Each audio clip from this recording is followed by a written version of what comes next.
Okay, I guess I'm live now. Or am I? Okay, I guess I'm live now. All right, so let's try this again.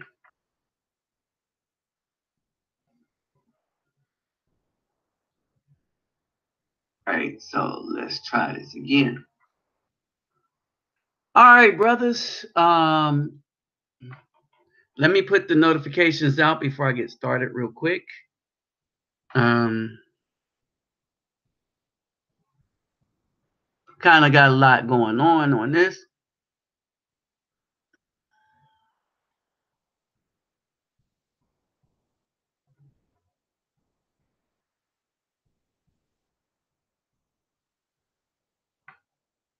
Okay, this ain't doing it right.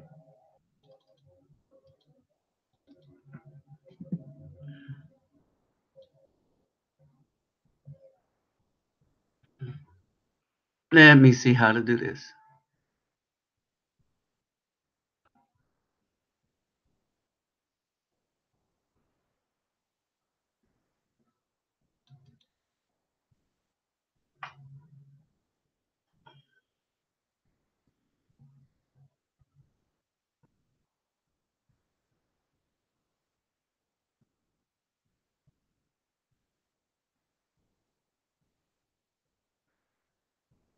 Okay, let's close that. Let's try this again. All right. I found this kind of funny. There we go. Bam.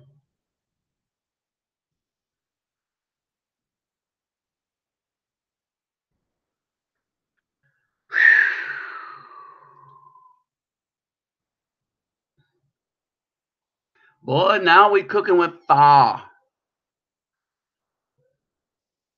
Okay, now we're cooking with fire. I'm in like Flynn.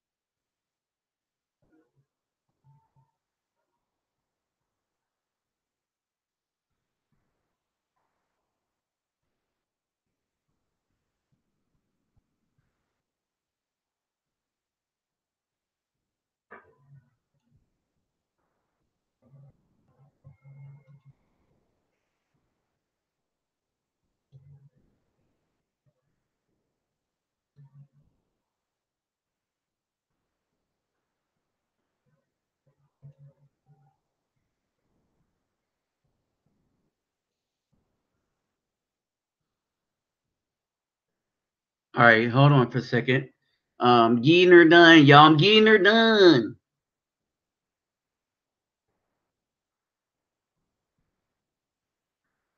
I'm getting her done right now. All right, we're going to deal with some issues here, and I'm just posting this. Um, and I think hopefully God King will show up because he'll be a good one for this.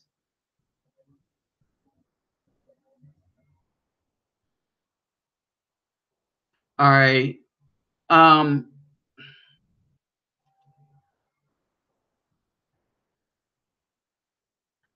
One of the things that I found out for us is the situation is abysmal for if you are a good Afro man.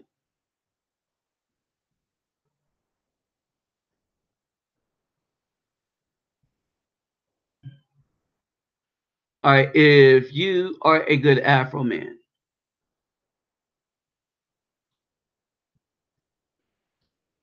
And with many being such, a couple of things that I found out. I'm in Houston, and I went to talk to the Brazilian consulate. Hold on.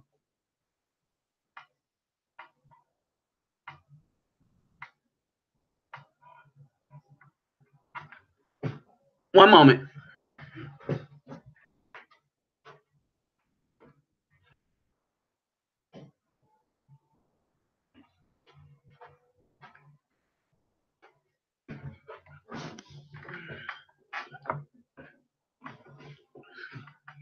Brother Diamond.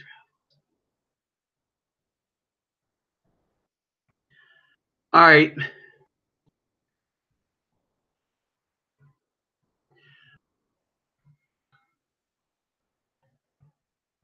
So as I put this up here,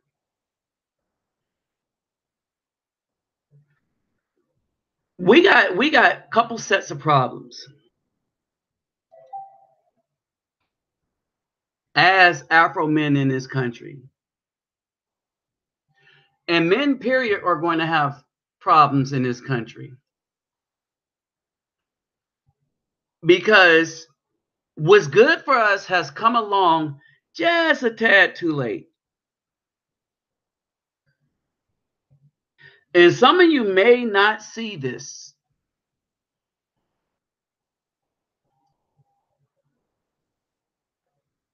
Some of you may not see this, right? But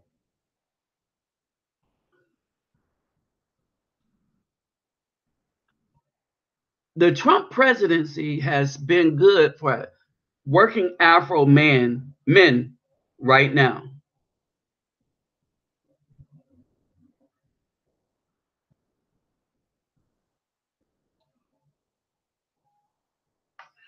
The thing is, we need to get away from those that are so close-minded that they could be manipulated by the system to believe whatever the system wants them to believe, even though the system wants Afro men to believe was not in their best interest at all.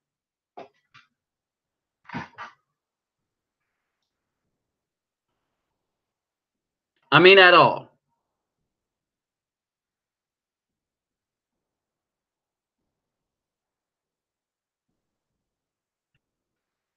Um,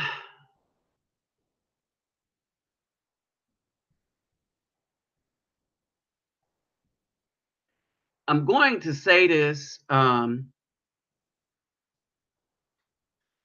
McCain died,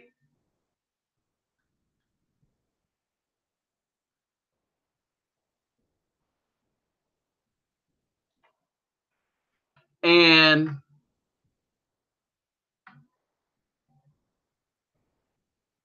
regardless of the politics, um,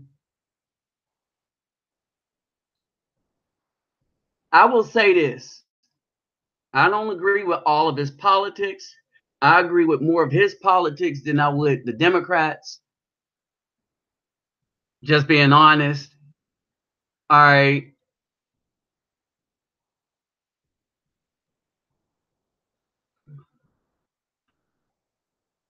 But I will say this.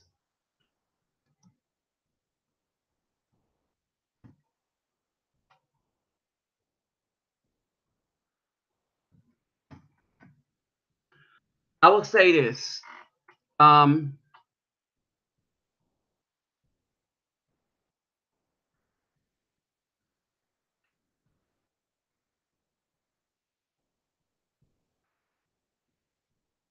I have more respect for him,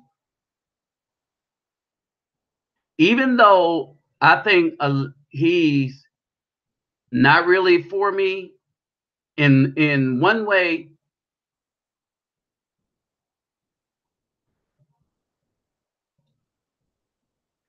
but he's for me as a veteran. All right. And I'm going to say this, that although I did not respect his politics too much, some of the times I was like, all right. But I just don't respect politicians. But The stuff he went through, the stuff he went through as a POW, and you know it was some SH, right? With the stuff he went through as a POW and stuff like that, you know, you got to respect that.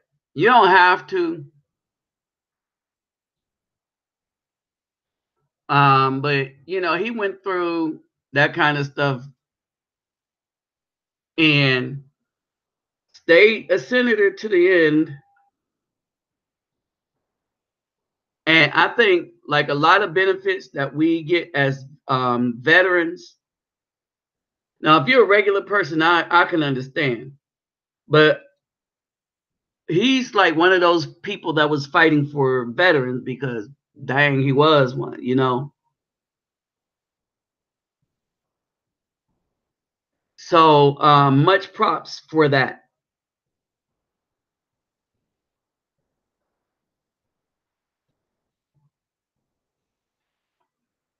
Outside of that, like I said, I don't agree with anybody's politics in Washington because y'all should understand um,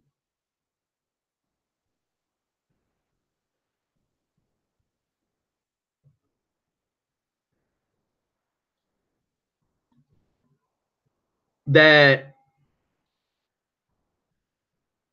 a lot of what the politicians put out is actually against the Afro man.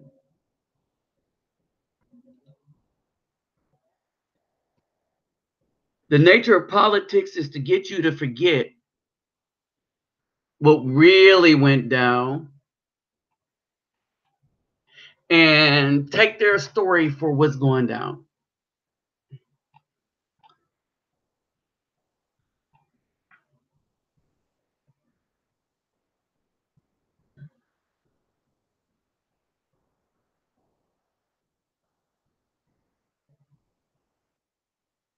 Okay.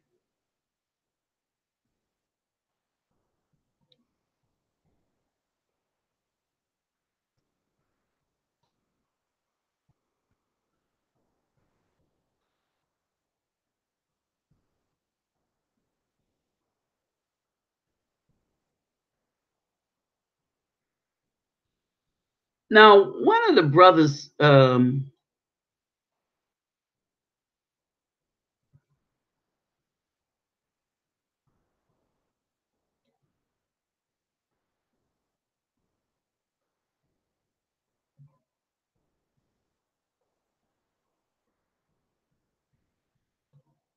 got him.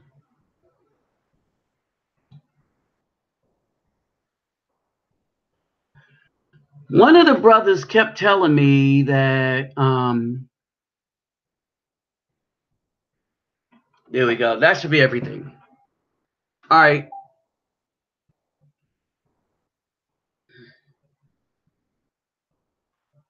All right. So let's see who we got in here. Dang, this filled up quick. Man, I was just getting ready to say that this would be a good one that you'd be on. All right. Let me bring brother in here real quick. Hey, Guy King, I'm gonna bring you in real quick. Basically, because we're going, I'm dealing with a couple of things right here.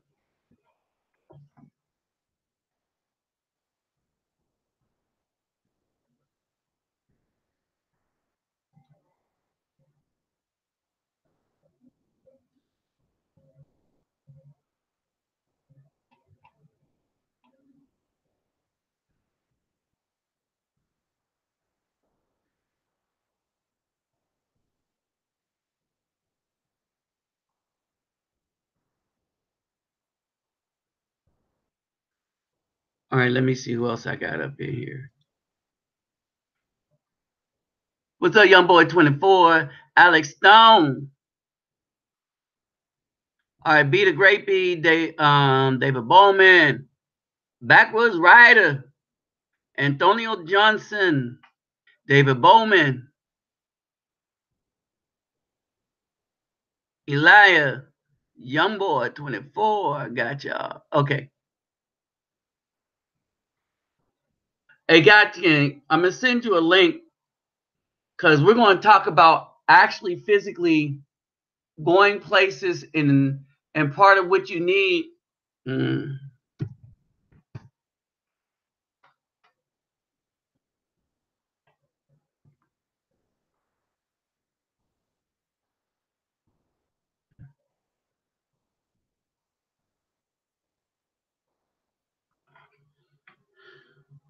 All right. And we'll see who else. Who is that? Greg Mahone. Okay, got it. All right, we'll deal it. We'll deal with everything else in a minute. Okay, got that.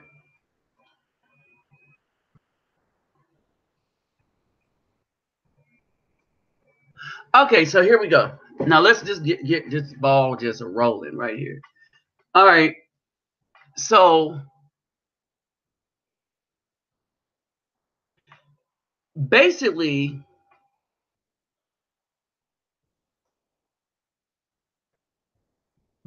where we are right now is this.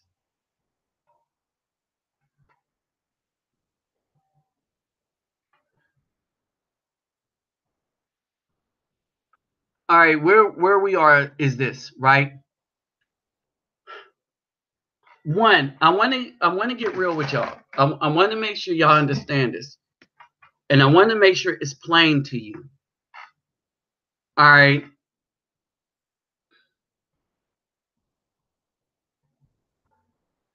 One should be wary.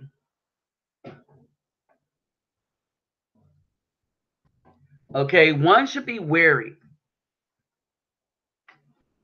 Let's see what we got going on here.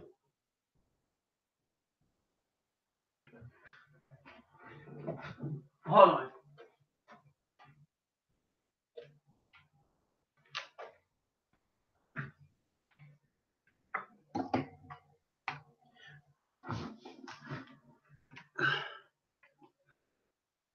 All right, one of the things that I'm really sick of is these jacked up brothers that want to come on other people's channel and try to tell them how and what they should do.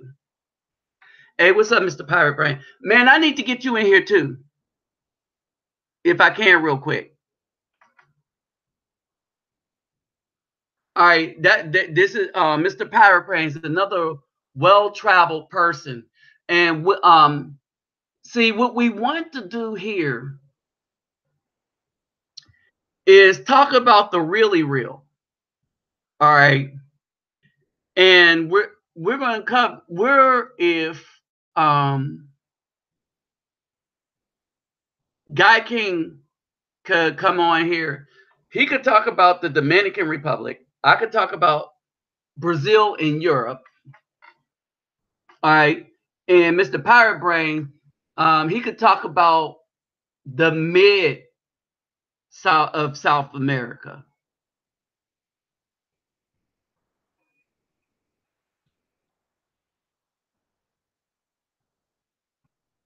There we go. All right.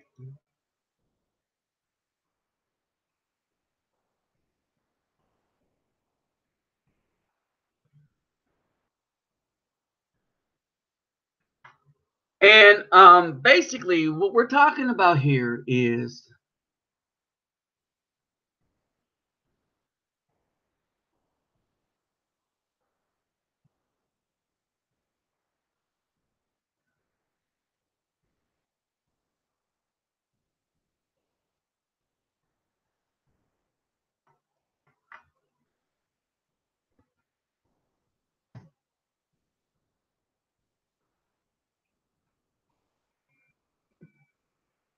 hold on for a second.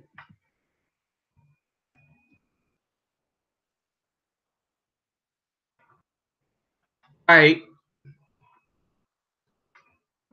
So what we're talking about here is basically the real deal, what's really going on. All right. So what's really going on? See, there's our perception. All right. The real deal, what's really going on. This is our perception, right? So what's really going on?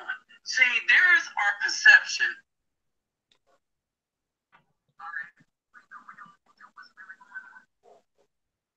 Okay, who? Hey, what's up, man, Mr. Powerbrain? I want you to speak on this too. Okay. Because with so a short introduction, y'all know Guy King has traveled, right? Mr. Pirate Brains traveling. All right, I don't know. I like that last tune. Oh, thanks, man. I like that last tune. I expressed that. I mean, I was like, wow, okay, I could do something with that. I And appreciate you know it, what? man. From me, you get 2 subscribers. Oh, okay. Cool. You got the subscriber from me subscribing from this channel. But then when I tried to like the music, I was like, man, what channel? So I had to log in on my other channel because I was on my phone. And I was like, oh, Negro, you got 2 for 1. Thanks, man. I appreciate it. All right. So basically, what we have here, all right, we got the whole of South America covered for right now. All right. But the islands, I'm going to leave the islands up to Guy King, right? Now, let me start off like this. In my video, in one of the videos on my other channel, all right, I put a discussion between me and a black woman that was my neighbor who was upset of my views, even though she knows my views are true. As a matter of fact, the women that are upset about my views know that what I'm saying is true.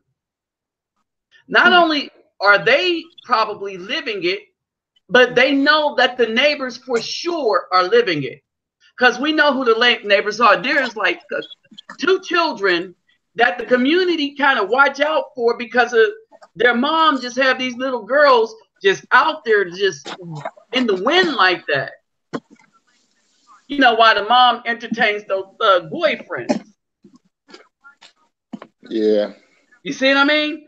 And so, and we're acutely aware. We're acutely aware of the danger that these children have the potential to be in. But fortunately, you got a lot of people. Remember, it's kind of a military thing. So you got a lot of people that looks out for the children there. All right. And so that's basically it, kind of like the old school way. All right. Now, part of our problem is this as a community. These women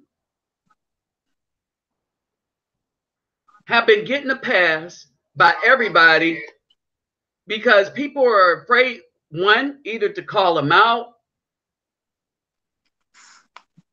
all right, for the evil. In other words, evil persists in our community, one, directly from the black woman, 2, indirectly from the men, because not too many of us is saying anything about what we see in front of our face going on. You see, we see this. We see what people are doing. We see what the women have done. We know what they have done. We'll look at the research. We'll be like, yep, that's what they're doing. All right. But then we turn around and it was sick. Some of my things on Facebook was, would you hit that? Oh, I hit, and that was the question. They'll put up a picture of a woman and say, would you hit that or not? Right? That's that female mentality that I'm talking about. Because one, you could tell it's a young dude.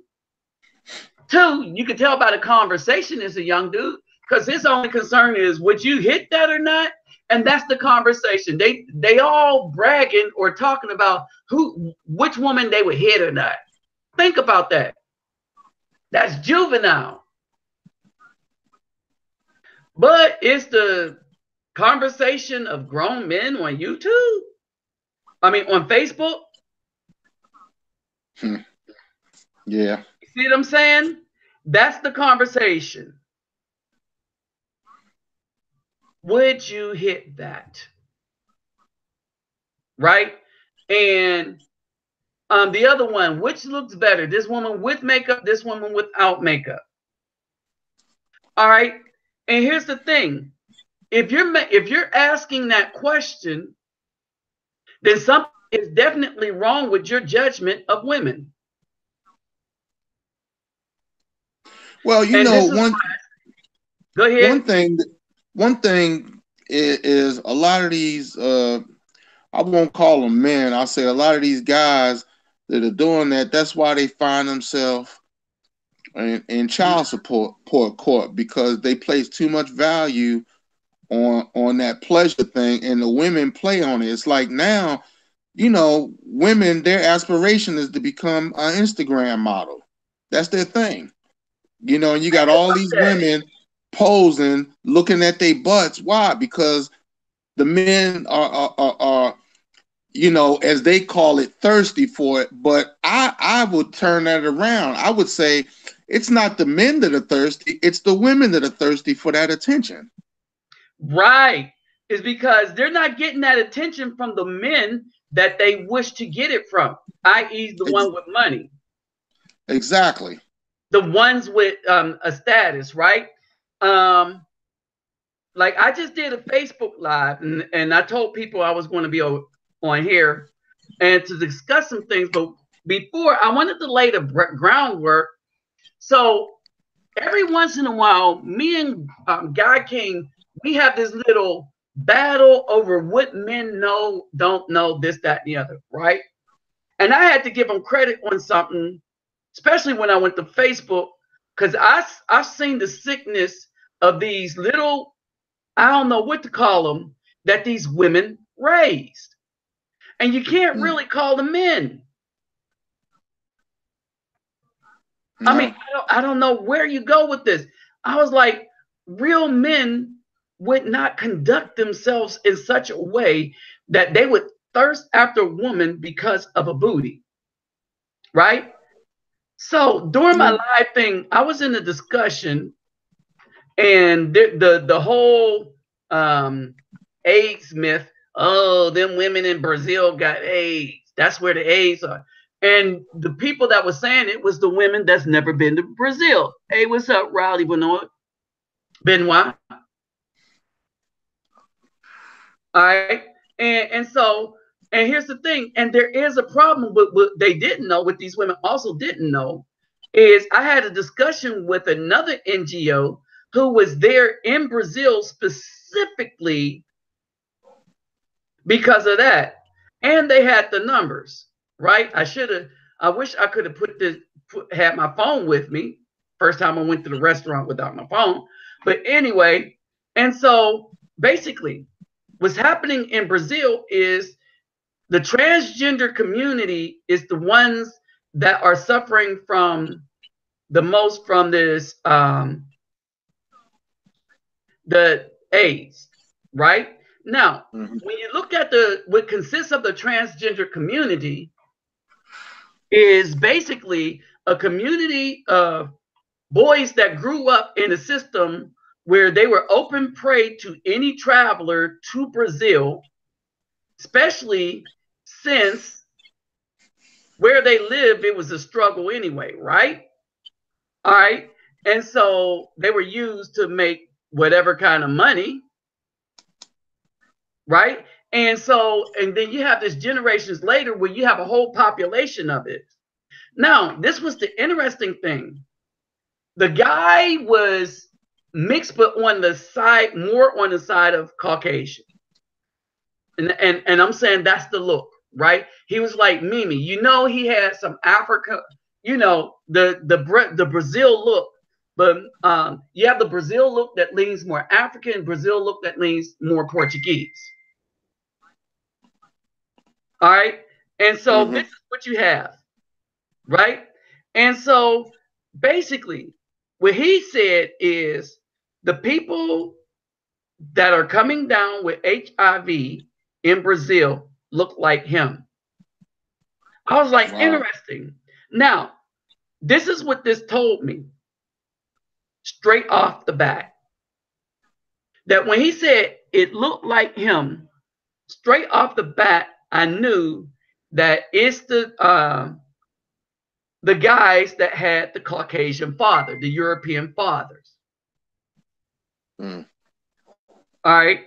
And how did I know this? Because of the policy in Brazil, understanding the history and the policy behind the history. Well, Brazil was telling the Europeans to come into Brazil to wash the melanin out of the Africans or the natives, right? And so only the men came in, but as the men came in, all right, as the men came in, they, you know, was doing their thing. All right. And as they did their thing,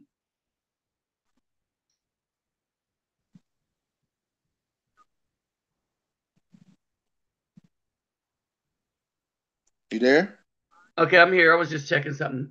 All right. So as a result, you had the Europeans come and create all these babies and leave these women with no support because, you know, white was right.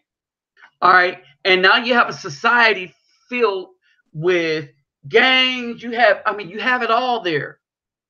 But in a sense, along with all that, you also have people with a certain level of dignity about them. You Mm. understand? And so everybody's not just like wicked evil, right? You have people with a certain level of dignity, even within the gangs. Maybe not within in the TG population, because if you really look at them, they're surviving with the hand that they were dealt, and the hand they were dealt was not too good. Mm. All right, and so then we get to the responsibility of the women, right? The women knowing because they only care about themselves, knowing that without a good man that's going to be remain in the community or that they could travel back to his community with, that her and the child are going to be worse off. But what I'm finding is women everywhere in Africa, Brazil, you know, you name it, are not even thinking like that. They're thinking about themselves. All right. Oh, you even find that in Brazil with the black women? No, with women, period. And remember, Brazil is 64% black. So, yes, you could kind of say that. Mm-hmm. Okay. And so, what's up, Freelance Ronan? So, this is basically it, right? And so, what happens is that what I'm trying to do when I want the guys to travel, I want them to travel to do something bigger than look for somebody on the beach with booty. All right, we always talking about leaving the matrix and stuff like that, but a lot of these dudes are responsible for why the matrix is so bad. One, you cannot correct anybody. That's why the matrix is so bad. Anytime you try to correct a black woman, she's going to run to the one of them little simps that's going to cajole them and stuff like that and tell them, you know, you're a queen to me. You might not be one of him, but you're a queen to me. You're a queen to me. He in child support court, and now he calling Negroes like me, man, what happened? Mm-hmm. You see what I mean? And so now we got to be like, dude, you should have left her alone. That's on you now. But they're not thinking at all. What they are is this competition that I'm gonna get that girl that you couldn't get, right? And I'm like, I'm not competing, man. and you do what you do you do you. But when it don't work out, don't say I didn't tell you so. You know what I think the problem is? Mm-hmm. Uh, one thing that our society has is we don't have rituals to go from childhood to manhood. You know, every place that I've been to Spain, I've been to Brazil, I've been to Argentina. They have rituals, even like Jewish people, they have the bar mitzvah, you Right. know, and we don't have those things. Even if you go deep into the rainforest, they have a ritual with the indigenous people there where they take the men out and let them get eaten by ants and shit, by fire ants and shit. Right. And then they come back and they a man.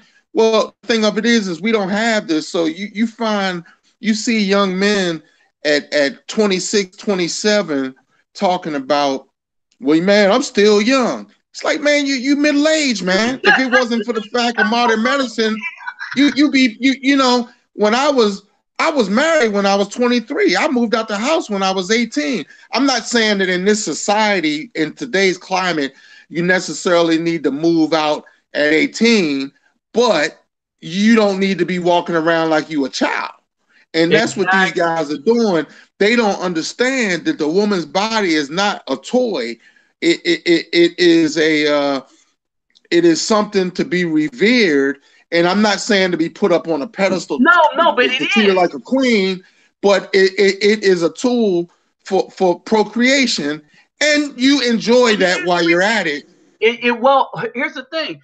No, dude, don't back off that. It is to be Yeah, revered because it's the thing that cultivates the seed. But here's the problem. The woman's body is to be revered, and all women have one. The black women are not to be revered because they forgot that. Here's the thing.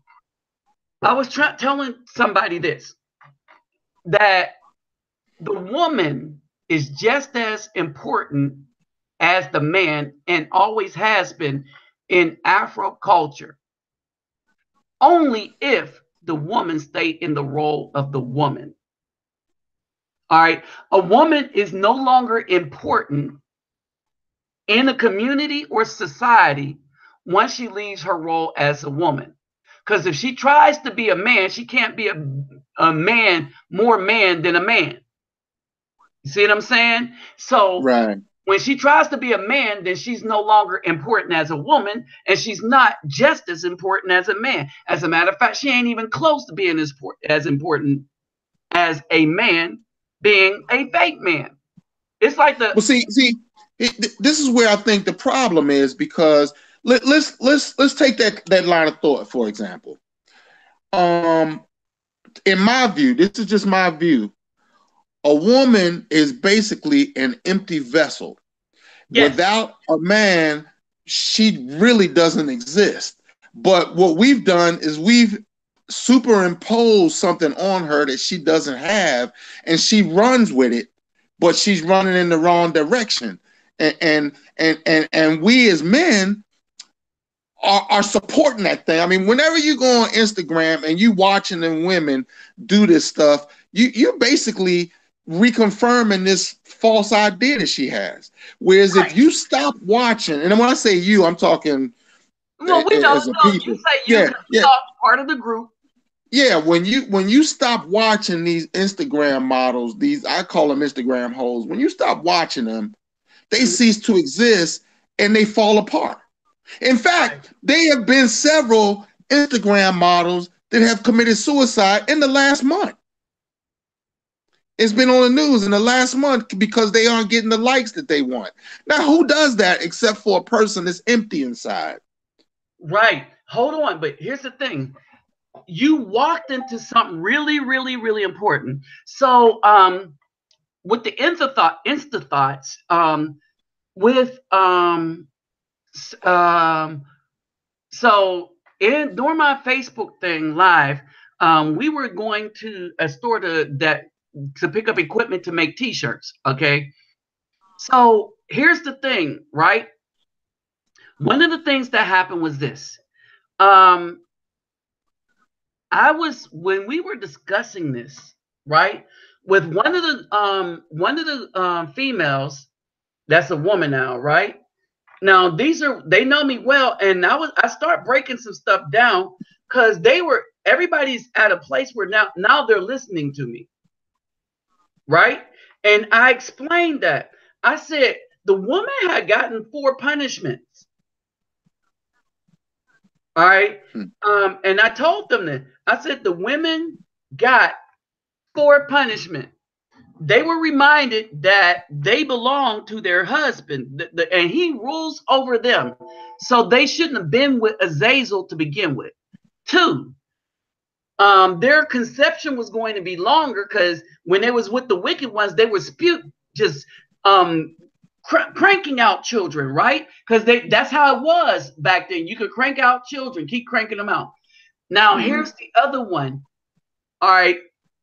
In Genesis 3, right, what it says is that as part of their punishment, their sorrow was going to be increased.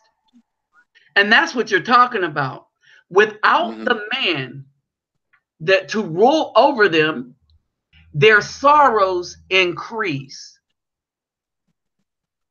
You see what I mean? And so, yeah, you're hitting it just right on, right?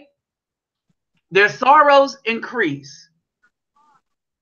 Period. Yeah.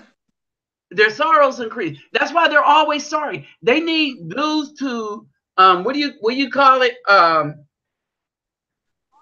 Give them validity. They need righteous to validate them. They do need. They be like, we don't need no man to validate us. All right, then why you on Instagram? Yeah, they always want you to be telling them they beautiful and all this stuff. I don't need a woman to tell me I'm handsome. I'm good. You know. Right. I've been, and you know my situation. I've been living alone for 7 years. You know, and I'm okay with it. I mean, don't get me wrong. I get lonesome sometimes, but I got enough activities that can occupy my time. Whereas women, they can't. They really have to be into some stuff to occupy their time, or it drives them crazy. Right. Right. And this is part of the problem. All right. The other problem is the dudes. I ain't even gonna call it thirsty. All right, because I don't know really what to call it, right? But I'm gonna say this. One of the things that makes me sick about the so-called black men is if you look at the picture I have up now. All right, man, let me run to this bathroom real quick. I'll be right back. But to you brothers, if you look at this picture I have up now, this is the image of Brazil that many of the so-called brothers have.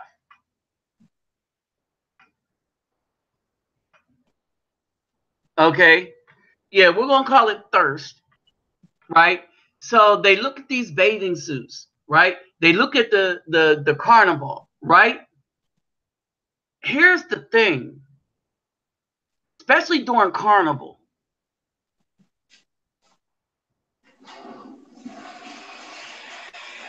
Especially during carnival.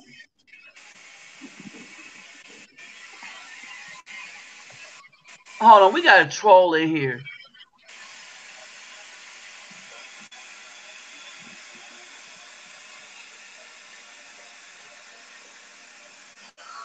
Well, see, you know what? Here's another thing. Wait a minute. All right. I got a troll.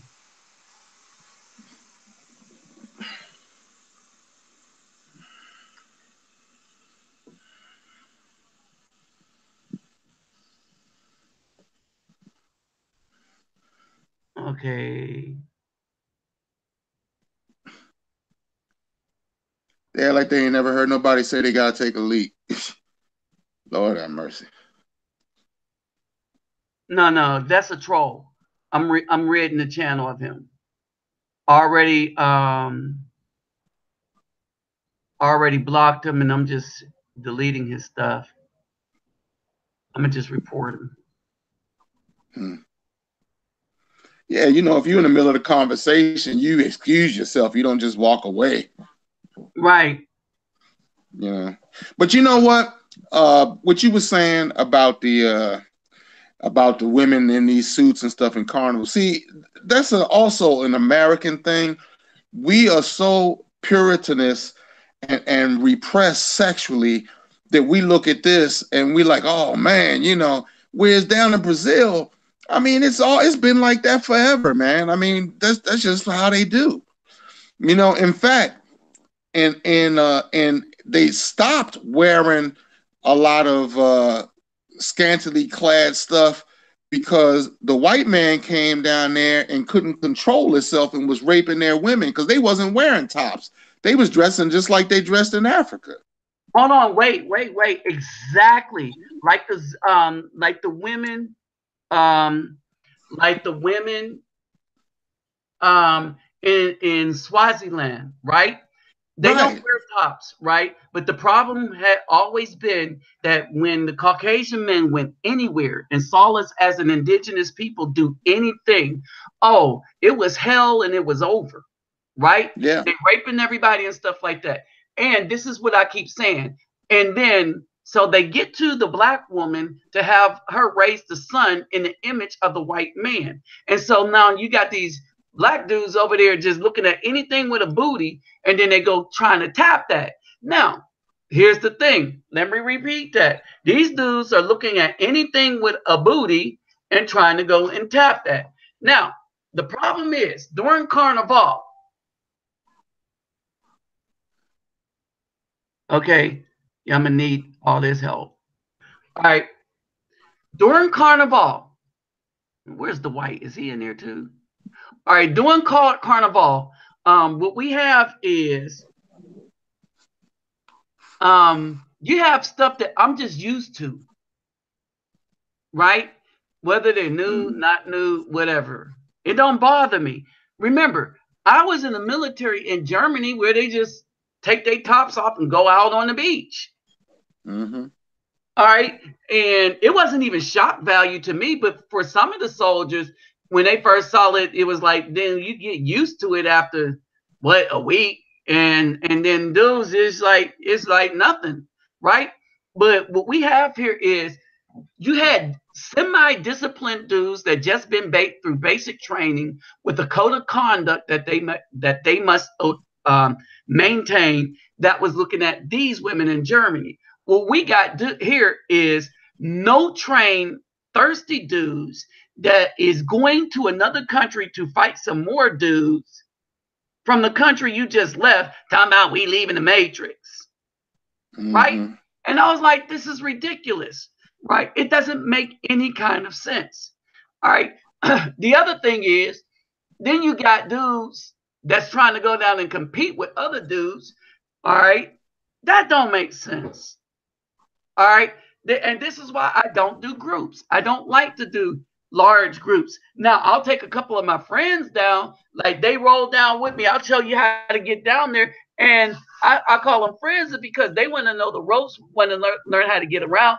And I know they're going to respect the place. Right.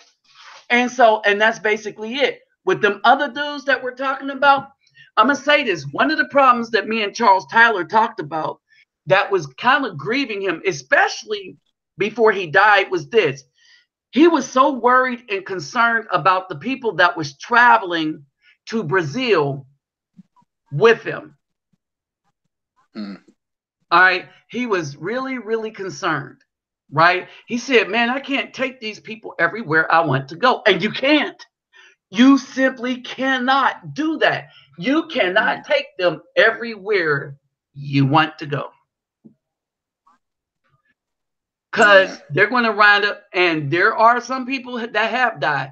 If you see Locked Up Abroad, you'll see a lot of people that went to Brazil, thought that they was going to be in the drug gang bigger than the gangs down there, and they got locked up abroad. We see them on TV, locked up abroad. Mm-hmm. If you got somebody that is of questionable moral character, if they getting high, and I'm not talking about somebody that's dealing with illegal weed because of health problems. But if you can't separate and understand, you're getting ready to go somewhere with this stuff isn't legal. So if you can't leave your habits at home, you don't need to go. You need to stay home because it's not a place to mess around. You know, they talk about how bad the jails are here. And, you know, I used to work in the jail. You know, Uh-huh. they ain't nothing like, if you think they bad here, go abroad. Yeah, they ain't playing abroad. Yeah. They're There's gonna some treat you places that you won't even eat if your family ain't sending you food. right, because they say it's jail for a reason. Yeah. All right. Now Mm-hmm. here's the thing. So everybody's like, so why do you like Brazil so much? You got good for the most part. All right. If you are a sharing individual, all right, let me put it like this. I find that because I'm a sharing individual, when I go to Brazil, all right, when I go down to Brazil, and I'm sharing a lot of stuff. All right, I'm sharing a lot of stuff. So I'm not keeping myself or my things to myself. I'm not there trying to get their stuff.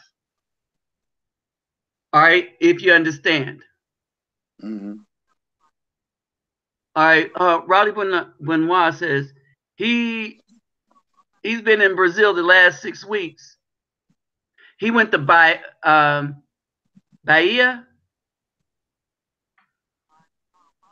Aracaju, and Rio.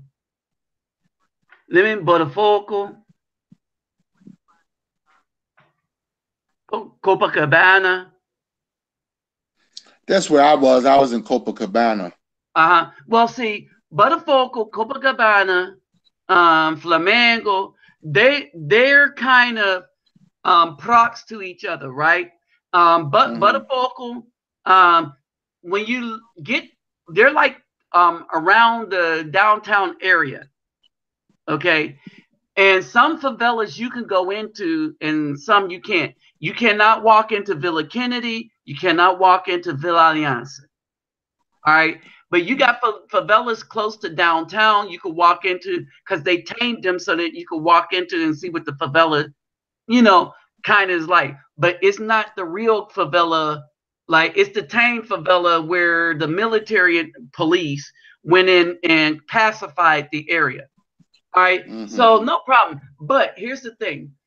One of the things is I made friends with a lot of the regular people around there to the point where they invite me over to their house. Mm-hmm. You see what I mean? And so pretty much the people, like I said, I've dropped wads of money and stuff like that. When you drop a cell phone, you ain't getting that back. But a lot of money, people will hand you your money back. You're a black person, the white people will hand you your money back. All right. The mixed people will hand you your money back. Now, I can't say this about people that's my color, but no, they would hand you your money back because now I know a bunch, right? And so Mm-hmm. generally that's the thing. Now there are people that are your color that get next to you and think, well, we're going to do to him what we do to the Caucasians, but with the people that'll rob you will rob anybody. They're opportunistic. Mm-hmm. You see what I mean? But still, it's still better than the mentality there overall in general is way better than the mentality here of Afro people in the black community. All right. Yeah, And a lot of people over here that you hear, like there's a guy that does tailor-made dreams over there in the Dominican Republic, mm-hmm, and there's a guy in Mexico that does a black dude that's in Mexico. He went to Dominican Republic, and I don't think he was calling tailor-made dreams out, but he was noting some problems that he ran into. And that's one thing I would like to share with people. People get this thing as, I'm leaving the matrix. I'm going to Africa. I'm going to Dominican. I'm going to Brazil. The matrix is worldwide. So if you have a frame of mind, I don't care where you go, you're in the matrix. Because if it wasn't the case, these people over in Brazil will be living in paradise. And they not. It's a beautiful country, but it ain't paradise for a lot of people. Right. And here's the thing. And let me say this. Y'all know that when I go and live in Brazil, um, when I was over Mimi's house, for instance, I wasn't living in a lap of luxury. All right. We was walking everywhere. We was taking the bus. We weren't driving nowhere. I'm gonna tell you the food I like though. I was getting food off on the corner. They was baking it every day. There was no big old large stores. Okay. The thing is, if you're going to live over there, the people that do the best over there are people that can live minimal, like, but enjoy the company of good people. That's what I miss about Argentina because, it wasn't no going to the supermarket once a week. You went every day to pick up the food you were going to eat or cook that day because they had the vegetable store, they had the meat store, they had the whatever store, the specialty they had, and you would pick up. They had the bakery every day. You pick up a few rolls or something, and you would go back and that would be the food for the day. It was always fresh. In fact, you really didn't even need a refrigerator, because Uh-huh. I mean, we had one and we did leave stuff in there, but you could pick up enough for everybody to eat for that day, and you would be good. And here we would have a hard time with that, Right. because we Germany used to go. ate like that. Excuse me. In Germany, you ate like that. You Yeah, went, and it's you went, actually healthier. It's healthier because the it food is. doesn't have all those preservatives. Right. And so one of the other things too, um, one of the other things too is this, that when I go there, and when I come back here, I'm usually depressed for a little bit.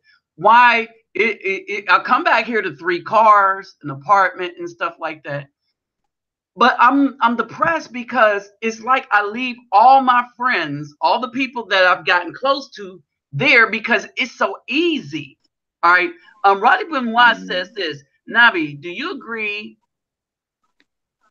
If there's a propaganda about harmony of race. Yes, there is a propaganda about that. Yeah.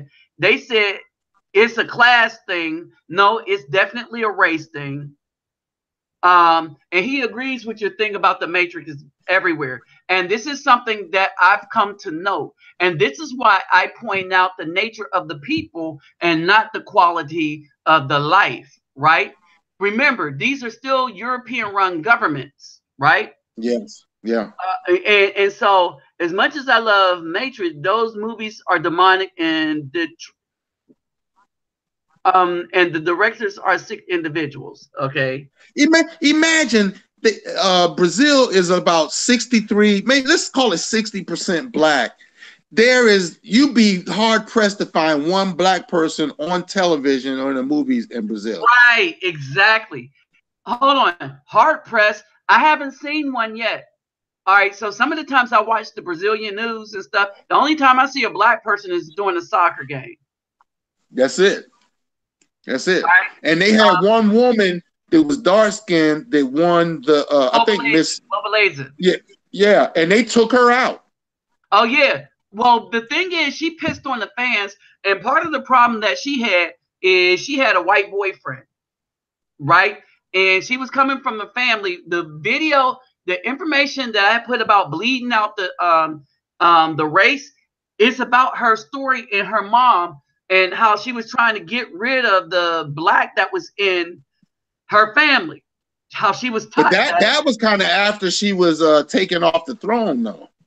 No, this was, well, they did the thing as a result. They did a story. So I forget who did it, but they did the story as a result of her winning Globalizer, right? And but before Globalizer, she had this white boyfriend, and Oh, okay. and so before, and she just had this white boyfriend. And they like, Mm-hmm. well, you want as a dark skinned woman, how is it? How do you not pass those down? Right. And so Right, this is right, what you have a lot of times when these women get really, really famous, specifically because of the beauty of their skin. The first thing they do is go to a Caucasian dude and make sure that it won't happen for a daughter of theirs.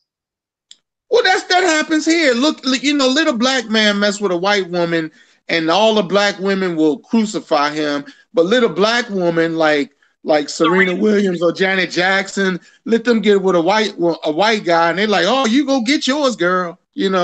They Right, they right, they big up them. right. But here's the difference, right?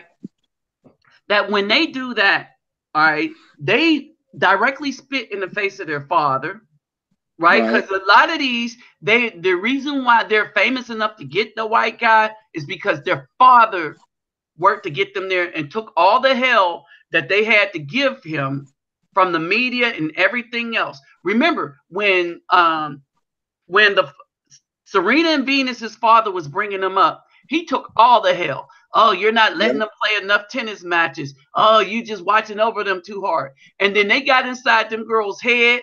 When they got 18, 19, 21, the first thing they did was left the guy that got them to where they were. Yep. Yep. And he was when they were winning Wimbledon, they were winning championships with their Yeah. fathers. But the first thing they did was, and then totally forget the legacy.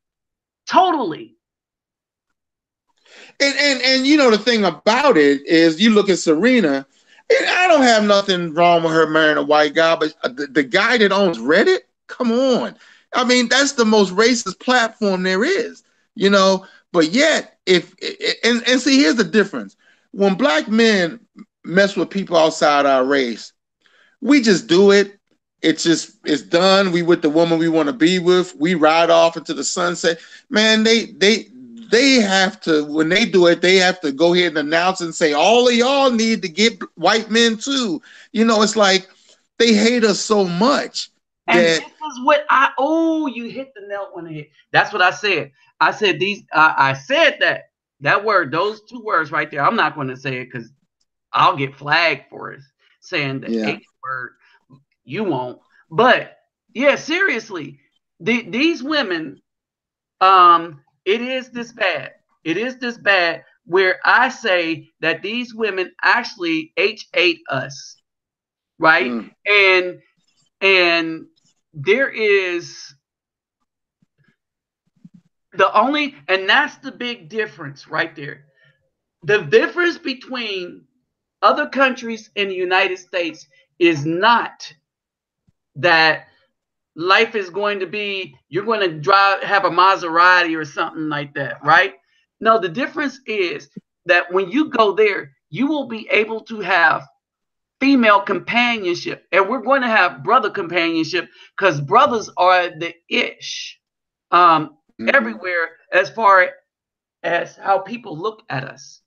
But what you will have in these other countries, if you show yourself to be upright man, you're going to have some female companionship that you wouldn't have here. And if Oh you're yeah. not the upright man, you're just going to be in trouble with the law. Only it's going to be much worse. So Yeah. these countries are tailor made for dudes that got their stuff together, and they're not Yeah. afraid to travel and go somewhere, right? And Mm-hmm. so this is basically it. Now you're going to have to deal with some of the cultural issues there, but you're going to be dealing with them as a man to a female, not as a man to somebody that literally HH you and wants you destroyed. And I'm saying Yeah. that the black woman in the United States literally want the Afro men destroyed. If they can't worship them, they want them destroyed. Bottom line, that's it in the story. Yeah, because those Yeah. women out there, they're not perfect, nowhere near it. But at the end of the day, they're not out to destroy us, like you said. And that's the difference. All Yeah, right, Right. that's the difference. Right. that's the Because you difference. still gonna get problems from them women too, Yeah, yeah. and it's And still that's why I hypergamy. wanted you on here because what you were Dominican Republic, right? Guy Yep, King. yep, that's All right. right. So we got Brazil covered, Argentina, Mexico, Mr. Pirate Brains, Argentina, Mexico, where else? Spain. I've been in Madrid. Yeah. Okay. All right. And so I'm gonna cover Germany. Well, there's so much stuff on Germany. I just I'm wouldn't gonna go speak. there financially. I'll speak on Germany with you too. I've been over there a few times. Yeah, I used to live there. So Yep. Germany's the spot Bad. black man. I'm just gonna say that. You say But what? It's a spot? if you're a black man, if you live in Germany Not and learn anymore. the language, Is it Not still anymore, like though. that? Because I heard it change. It's still, as far as us being chosen, yes, but yes, the but laws have been screwed up. The laws are bad. yeah, the laws are very, very bad. The laws are kind of like, what is it? Is it Denmark or Sweden? Sweden. The laws are turning into Sweden. It's not really conducive to any man. Right. I mean, we'll still be chosen, but Germany is not conducive to men. If you're trying to build a family, it's not the place, but based on the law. If you're trying to have some fun and have female companionship, it is the place. Right. But wear condoms. Heel to the year. I would think probably Brazil and Africa would be the place to build a family as a black man. And when you say Africa, you have to be specific. Yeah, be specific. Like maybe Kenya, Ethiopia. Ethiopia, Tanzania, Uganda. Oh, you don't think Ghana? You don't think Ghana's a decent place? No. Well, here's my thing on Ghana. And they're really Americanized here. Yeah. Oh, yeah. I was gonna say that. But here's the thing: there's a lot of Americans who go to Ghana and they get in pretty well and live happily ever after. But for me, it's not for me. And so there's a lot. It's too expensive from what I've seen. What'd you say? I think Ghana cater more so to the likings of females, the black woman. Wow. You might be right, because I met 2 black American women there and I was surprised. Like, whoa. No, the black women, because here's the thing, and this is what I said about Ghana. All right. Ghana and West Africa, with the exception of Zimbabwe and countries like Zimbabwe. Zimbabwe ain't paying that homosexual mess. And Zimbabwe is like clamped down, so a man could be a man and go there and get some, and you got to navigate and stuff like that, and you got to show that you ain't trying to overthrow the government, all right? Because it's that kind of government, right? But Ghana is so Americanized. Remember, they almost gave America access to Africa in a deal where they was going to pay for it, right? So Ghana and Gambia and all of them, all right, they are feministic Americanized, right? So when you go over there as an Afro man, it's not going to be favorable to you, but because you go over there as an Afro female, and because the Afro female goes with the sully reputation that she has, so long as she's the same person we know here that we trying to get away from, over there, it'll be okay. Now, they're still going to be living as a single female, and they might be one of the wives, but these are women that will be okay with that, just to say that they lived in Africa. They got an African man as if it's rubbing it in our face. Well, they okay with it here, because look at a lot of these women. They say they want to get married, but they don't want to be married. They just want to get your resources. They want to be single. Make no mistake about it, man. These women here, the black women here, they don't want to be married. That's why they got all these kids and they single. They want to be that way. I've been telling folks forever they're not interested in relationships. Yeah. No, they're not. But this is what I'm saying. Not only are they not interested in relationships, right? But they're doing it with understanding the detriment to the children. All right, because like you said, they have all these children and stuff like that. But to not have a father figure, right? I mean, this is just a business, and they're still not happy. And now they found out how destructive that their life is. They found out that their children are going to hate them as they get older. You see what I'm saying? The children aren't going to respect their moms. And you know it. Listen to the hip hop. The hip hop of today, of the days when they was calling women B's and H's, that their mamas was black. That's where they got it from. Only they take what they would like to call their mom and put it on the rest of the female population. And the female will go love it up and buy it up. And these Man, females be singing them songs more than anybody now. Heel to the year. Now, keep this in mind, right? That the females here have become so wicked. All right. The females here have become so wicked that not only will they not repent when they know that, okay, we're waking up and we don't want nothing to do with them, nothing to do with them, but they'll try to shame the very men that they detested, the very men that they tried to harm and eliminate from the population. They tried to shame those men into supporting them. Oh, you need to support black women with kids. You know, I saw this one guy, I'm not even going to say his channel. He comes on and he always does these ones with women. He's interviewing them. And today a video came out and he had this real slim black woman and he was asking her how a man should approach her and all this. And I was listening to it and I was like, she sounds interesting. Then next thing you know, she's telling her that the guy's got to come correct and be this way. And then next thing you know, she's got 3 kids. I'm like, man, what? You wasting your time interviewing this woman and she's telling you how a man's got to be and she's got 3 kids. Well, what is she bringing to the table to demand all of these things? Look, 3 children and a bunch of bills. Exactly. Hold on. She's talking about a legacy and she's on her grind. I'm like, where was your grind 3 kids ago? But here's the thing. What was the guy an older black guy? Nathaniel something. Oh, Nathaniel. Nathaniel Jackson. I guess it is Nathan something. He comes on. He's always interviewing black women from different places, but in New York. Ask Nathaniel. Yeah, ask Nathaniel. That's it. It's like, dude, man. Talking to the people, the women about the slut walk. He's always doing that, whatever he can to talk to the women and then show their body and you know, he's basically big up in Instagram thoughts, you know. And I ain't hating on him. I mean, he's doing what he's doing, but I'm like, man, come on. She's giving all this advice on how to coach. The guy I'm talking about, he's been talking to a lot of women. He just did New York, right? And oh no, that's Jesse Peterson. All right, and really, no. Oh, that guy, that guy, man, I can't stand him. I can't watch him.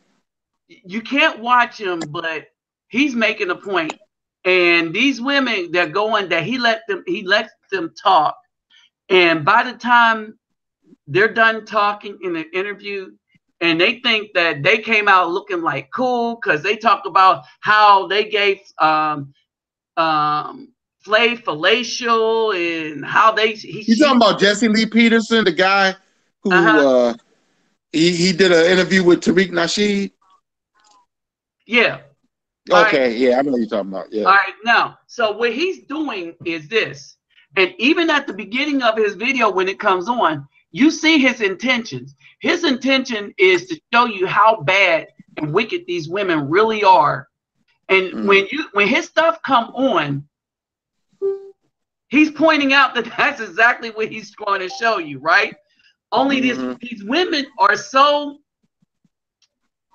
over themselves that they don't see it. Yeah. They don't see it. And so he said, are you, about the slut walk and stuff? And he keep asking these women that and explain it and stuff. And they don't get that he's making them look really ridiculous. Yeah, and then he always asks them, are you a Christian? Oh, Lord. He hit them every corner. And they don't understand that the more they talk, the worse they look. Right? And I put one up. This woman, Roddy Benoit, I put a video up. This woman had 47 requirements for a man to get with her, and wondered why she's single. She was overweight with 47 requirements for a man, but the man she wanted was 6-pack, 6 feet. He had to have a 6-figure income because she has a degree. And what she was saying is she needed somebody with a 6-figure income to pay off that degree of hers. Yeah. You see what I'm saying? Because the worst person for us right now, Yeah. the worst person for an Afro man to get with in any facet or way, shape, form, or fashion is a black woman with a degree. Why? Yeah. Because a street woman is worth $0. The average woman is have a net worth of $5, but a black woman with a degree is negative 11,000 to 0. Look, my ex girlfriend, the one that left me after I had a heart attack, she was everybody thought she was upstanding all. She had 3 kids. I mean, they was older, you know, but she was $30,000 in debt. You know, and when she left me, her life fell apart. Now I asked her, I said, "Why'd you leave? You ain't better off that you left me." But in her mind, she felt she could do better. You see? And that's the problem. Black women are always keeping their options open. Yeah, and they always thinking that they could do better. It's because their lust for garbage is insatiable. And they don't have an idea. They don't realize when they have hit the wall. That's the problem. Well, no, they don't real. That's not the problem. The problem is they don't think they have no wall to hit. Yeah, I was gonna say that. They don't even know think there they is have a a wall. wall to hit. Yeah, because if the woman knew she had hit, if Because the we woman knew she had hit, yeah, There- if she knew she had hit the wall, she would have said, "You know what? Damn, he ain't the perfect person, but you know, I got it pretty good here. You know, we eat, we got a roof over our head, you know." Hold on, but here's the thing. And so basically, here's the other thing why I say that these black women are lost, right? They're lost because the simps that they've created, they're always going to placate them, right? And so that's why we need to go elsewhere and leave them with the simps. Now, I will Yeah. say this. I will say this. You mentioned something and it hit me when you said that there is no rite of passage for boys to men. Yes, that's Right? right. And so basically, we need to get to a place where we create that a rite of passage between from boys to men. One of my problems is that one, if I go to another country, it's specifically to find a woman so that we can start out producing these thugs.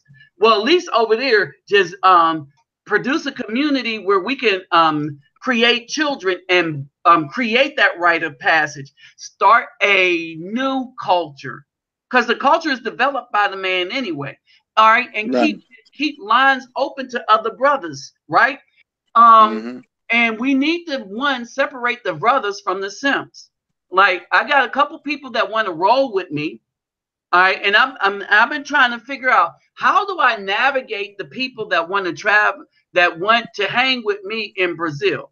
So you got a few people, and then I'd roll it down to this: who's been supporting my channel? Because a lot of the brothers that's coming down with me have supported my channel. So basically, in supporting my channel, they know that they've been giving to the favelas. They know they've been giving to children, right? So these are dudes that will break off some change and give to the community that they're in.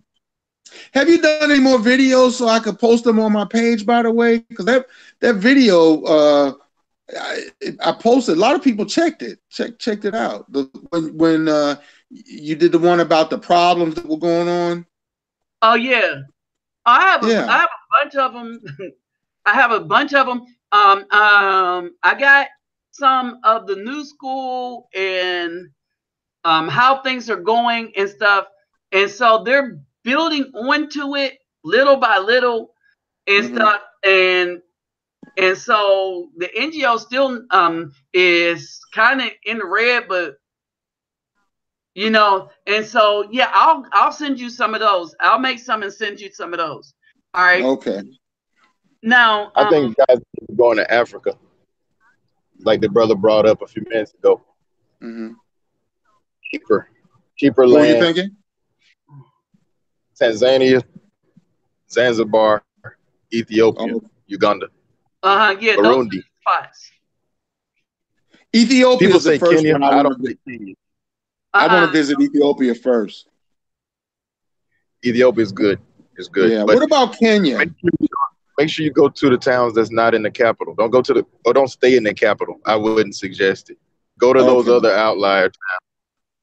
What about Kenya? You know anything about Kenya? I don't like Kenya. It's like West Africa. Okay. All right. People, I'm just telling you my opinion, though. Yeah, Mm-hmm. it's like West Africa. Oh, okay. That's the only East African country I did not like. I'm Oh, going to okay. tell you this. All right, most of the African girlfriends that I had, well, let me not say most, all the African girlfriends that I had, all the girlfriends that I talked to in the United States that came from Africa spoke French. Hmm. I don't know. My brother's wife speaks French. She's from the Ivory Coast. Right, and I'm just saying, and I'll put it to you this way, and maybe it was meant for them fish to die. There was a nice, beautiful woman that I was speaking with. She was Muslim. All right, she spoke French, and we were good. I met her in Dallas, right? And we were good together, and we split up because at the time I called myself. She had to go to work, and I was like, man, this is so nice. I'm gonna help her out. I'm gonna clean out the fish tank, right? Mm-hmm. What I didn't know is you don't clean out the whole fish tank. Yeah, you gotta leave some of the old water there. Yeah, it was all new water. Yeah. Because we drink that water, but the fluoride kills the fish. Yeah, I didn't know that at the time, man. When was you, like 10 years ago? But Hey, yeah. another place. I used to have fish tanks when I was Say younger. that the islands too, and Right, and so basically, now let me say this because this is what some of the brothers came here for. Okay, so when going to, all right, right now it's easy to go to Brazil. I talked to the Brazilian consulate Friday. All right, Brazil is going to be easy to retire to if you are retired military and stuff, right? To live on the beach is really inexpensive. Mm. All right, to live on the where's beach that at? in Brazil. If you want to go live in Rio on the beach, it's inexpensive. All right, You mean it is expensive? It's inexpensive. Oh, it's cheap. Oh, wow. Okay. Especially comparative to like Florida, California. All right. Now the living space are much smaller than what we have here. All right, their kitchen is smaller, so you're not going to have that big old giant, kitchen and stove. And you know this, like when some of you brothers go to Rio in November, a lot of brothers want to travel with me to Rio. Some got their passports and visas already, right? To get a gander of the kitchen space, all you got to do is go in and look and see the size of a new stove. Mm. Okay. And you're going to be like, oh, holy crap, this thing is small, when comparison to an apartment here. My apartment is bigger than most of the houses in Rio. All right. So that's basically it. But here's the key. If you have children or whatever, you can find enough space to live inexpensively. Oh, and you will be able to have children and raise your children there. Oh, the other difference, right? Whereas here, that a man that wants to raise a child is not honored by the black women here. the women in Rio, if a woman chooses you, all right, if you go find a woman and she wants to be with you, y'all have children, you will get to raise that child. All right. The relationships are going to be women-men difficulties right off the bat. Y'all know what I've been dealing with. All right. But it's men-women difficulties. It ain't dealing with somebody that I think is trying to off me in my sleep. You know what I mean? You thinking, man, if I say something, is she going to try to poison my food like a lot of these black women are doing to men now? Is she going to try to set me up? And well, I got my own sister and my nieces to, confirm that black women are still about that kind of foolishness. All right. Or evil or wickedness. All right. And so we're talking family. So if family going to do it and it's a main thing going on within the family, then random women will do it, especially when we see it in the news all the time. Oh, and then they got from the Simpsons, other women, this Me Too thing also started by a black woman. All right, that's getting so out of hand that nobody can even play football in peace anymore. You know what I'm saying? A dude that didn't have sex with a woman is no longer playing in the NFL, even though they know he is innocent. Did you see they Me Too Paris Denard? Lord, it's you know who Paris Denard is, right? No. CNN guy. Yeah, he be cooning on there for CNN. Yeah, they got him. I was like, man, cooning, they don't understand that cooning is not a long-term profession. It is. Yeah. First of all, you're gonna lose all the male friend people that watch you because we want the truth, and we gonna see that, oh, you lying because it got a coochie. Okay, we feel you. And when you pay the piper, when they get you, you ain't gonna have nothing. You ain't gonna have nothing. And I'm not mad at him because he likes Trump. But what I don't like is he's a Trump apologist. It's like Trump can do no evil. And it's like, okay, Trump is actually doing some good stuff for us because he's bringing stuff to the light that was in the dark. But don't sit up there and try to act like he's this good guy. He's evil. No, he's evil. He's evil. But it's better to have evil. I say he's a well, I believe all politicians are.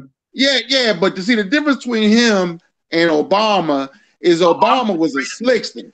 He was a slick guy. Yeah, whereas Trump is kind of a buffoon, so you can see his buffoonery. Right, but Obama was more malicious and evil to us.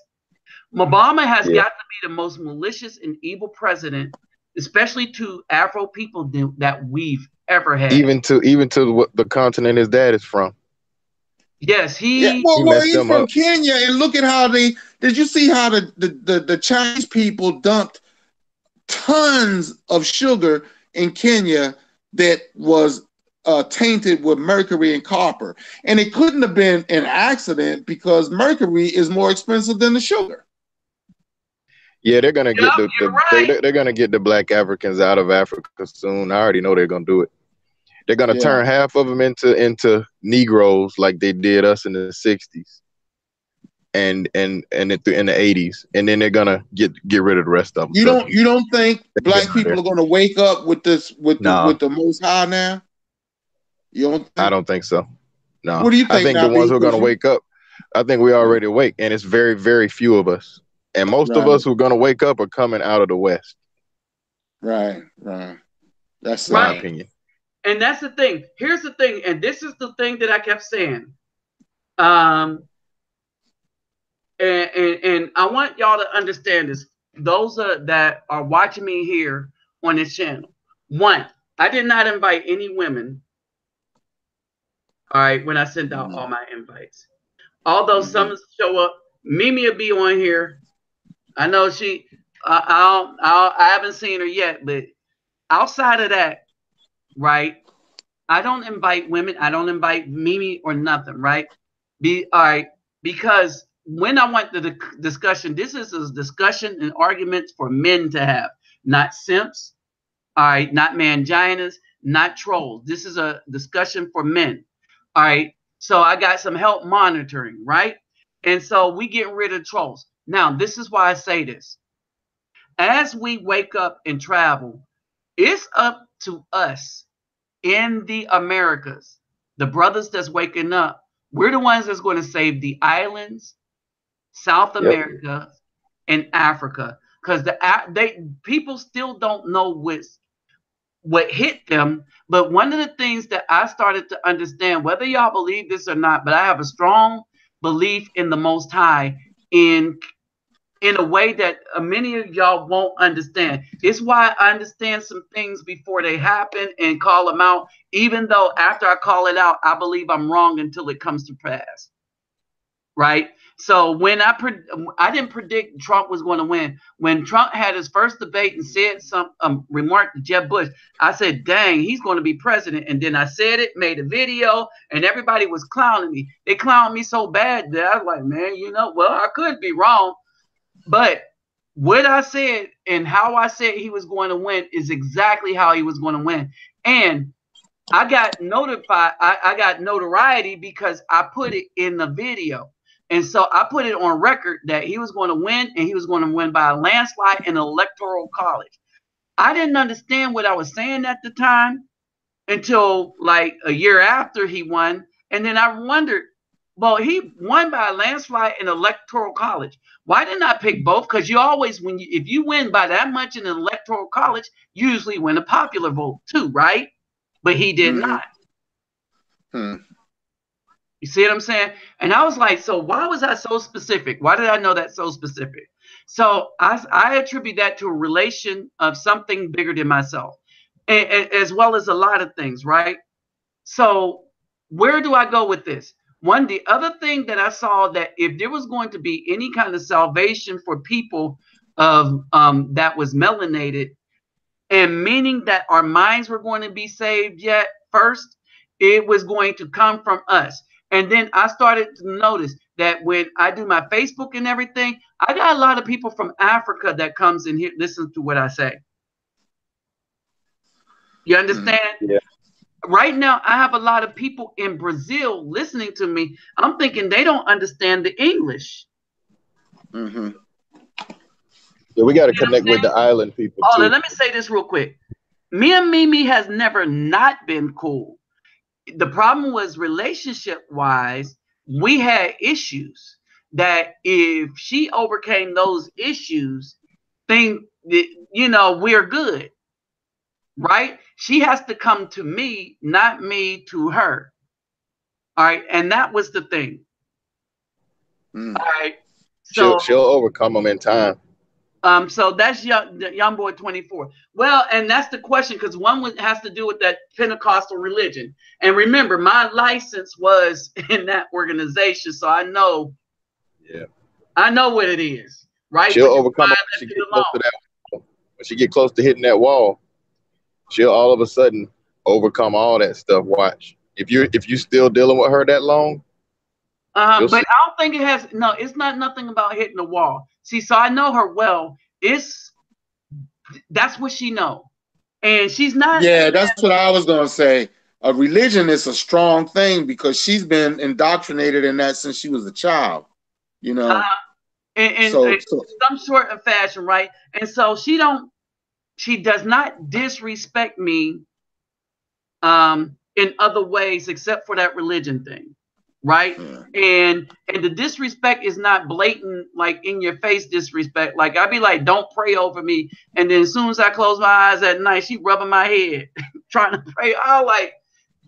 And then I told her, I don't want you and I told her straight up, Jesus is a demon, and I don't want no worship, and I won't have it. And he told her Jesus a demon. Yep. Yeah, I told this chick that too, man. She'll call me up all the time, and like she called me tonight, said, well, yeah, I'm going to church tomorrow. I'm like, all right, yeah, okay, yeah. And she was like, I'll pray for you. I said, no, what I tell you about that? You ain't got to pray for me. And that's what I tell Mimi. But I mean, she is habitual. The things that she's doing is habitual, right? But then one thing I started noticing when she appears on any of my thing, Facebook, whatever, she'll say shalom first. Yeah. So I'm like, okay, wow, okay, that's a change. You see what I mean? And so, yeah, she'll come on, she'll be like, shalom, everybody, shalom, brothers, and stuff like that. When she first came on, she was like that Pentecostal stuff. Man, we got a lot of work to do. We just outnumbered, man. Think about all the videos you've done about traveling. I've done them. All the subscribers you've had, I've had. Do you know there's probably less than 200 brothers that are actually ever going to leave this country that have been listening to us? It's probably like you know what? Tops. Let me tell you something though, man. It doesn't take much because look at the Republican Party now. They started off when Obama got elected with 25 people in the Tea Party, and now they got the White House. It doesn't take much. They're in one nation. That would be like we would have to choose one place to all go if you're going to equate it to that. Then no, it isn't even that. And I'm gonna tell you how. Remember the when I keep putting out the AIDS statistics, the black woman, she's dying at twice the rate of a black man from AIDS. That she's outnumbered the heterosexual. It's like you have the homosexual groups, that's the first, and then be in the heterosexual group, you would think it would be the black man. Nope, it's the black woman, then a white man, then a black man in the heterosexual group, right? Why is this for the most, right? It's because all you need is one dude. And I was talking to my god sister. I was like, she was like, and all these women, and they getting it from these men. And I said, well, you missed the point about HIV. The thing with HIV is all you need is one dude to screw a bunch of people. And I said, let's take, for instance, the 3 dudes that created 104 children in Tennessee. It was 3 of them. You know, all these women knew each other. 3 of them. Yeah. I said, so you don't need many thugs. When all the women are choosing the same thugs, that's what we've been telling you, the 80-20 rule. 80% of you are choosing only 20%. That's why y'all getting all infected and the brothers are not. There is no such thing as an undercover brother. If a brother asks you, ooh, I like that fat behind and I want to hit that fat behind. Soon as he say that, your next question should be, are you gay? Yeah. That should be the woman's next. But no, they like, go ahead, you just got out of jail. I know. Look, right? if he walking around with his pants under his buttocks, he's already that's advertisement in jail, man. Yeah. He's advertising his butt is available. So you should know that just from the way he dressed. Now, I will say this also. These women like to tout that mess, right? And I kept saying this, and I told her this. All right, because they were on my Facebook live, because we was in the car when I was doing it. I said this, that the black woman knows specifically and for sure who is a homosexual and who's a heterosexual. And I tell y'all this, I've been saying this a lot lately. When a black woman, as an insult, call you gay, she knows you're a heterosexual. Otherwise, it wouldn't be an insult. They're smart enough to try to insult you. And when they think of an insult, they give you the worst insult in their head that they can think of. Yeah. Right? If they thought you was gay, you'd be getting along with them. Exactly. They get along with gays. Yeah, exactly. And so basically, so when they call you that, they understand it to be an insult, right? If it's an insult, then they know you're not. So wait a minute. So if they know specifically who is and who's not, then they know those brothers ain't undercover. It's just that they like what they do. They gotten used to the wickedness, and then they use that as a cover when they come down for some SH. Oh, and by the way, the fact that he's hitting up every other female on the block because y'all sharing notes. You see what I mean? Y'all be like, oh yeah, he hit me all like this. Oh, he nasty. I think it's about the control too. Huh? Because I think it's about the control as well, because they control them dudes. They can never control a heterosexual man like that. Yeah. Right. And or not as much, not as often. You know what I'm saying? Right. And so this is the thing, right? They understand perfectly and they know for sure who is and who isn't. Why? Because as an insult, they will hurl that at a man that they know is not. Otherwise, it is not an insult. Well, I think they're drawn to those types because they are also wickedness loves wickedness. Yeah, they're also that way. You know, let me tell you something that I figured out and this one thing. Me and you talked about this, Kai. You know, man, I don't give him power no more. I got so fed up. Like on my channel, I just deal with the music. I deal with the. I agree with this stuff that you're saying, but I'm not going to give him that power no more, man, because it's like Trump. Here's the thing: Trump wins if you talk good or if you talk bad about him. Either way, he's winning. Yeah, well, all publicity is good publicity. Yeah, and these women, they're getting the good and the bad publicity from us. You know what I'm saying? Hold on, but it doesn't work the same, and I'm gonna tell you why. You don't think? No, it doesn't work the same for them because when some of us talk about, okay, here's the thing. For one, I don't complain about them. I point out their wickedness. There's a difference. Yeah, you do. All right, now the reason why this bad publicity is bad for them is because they're not the target of what my channel is about. If they were the target, then I would invite them in. Right. I got you. I don't ever invite them in. That very specific females do I ever invite here, right? And that's if they want to show up. But I do not invite them to listen to me or anything. As a matter of fact, I blocked many of them from my channel to begin with. So there's some of my numbers, but that's not all of my numbers. And so basically, I do not invite them in because this is a conversation to be had from men. When I point everything out and the numbers, remember, numbers is a logical thing. The black women will argue the truth, especially when you put out the evidence, even though you put out the evidence. So I'm not concerned about them. I don't even want them around my channel. But it's an open channel, and I have to say everybody is welcome, which they are. But as soon as they say an off-the-wall comment, and I know it's them, I block them. Period. Yeah. All right. And so now we get to the point why this hurts them. Because the information that I give the brothers, apparently it's been saving a lot of brothers' lives.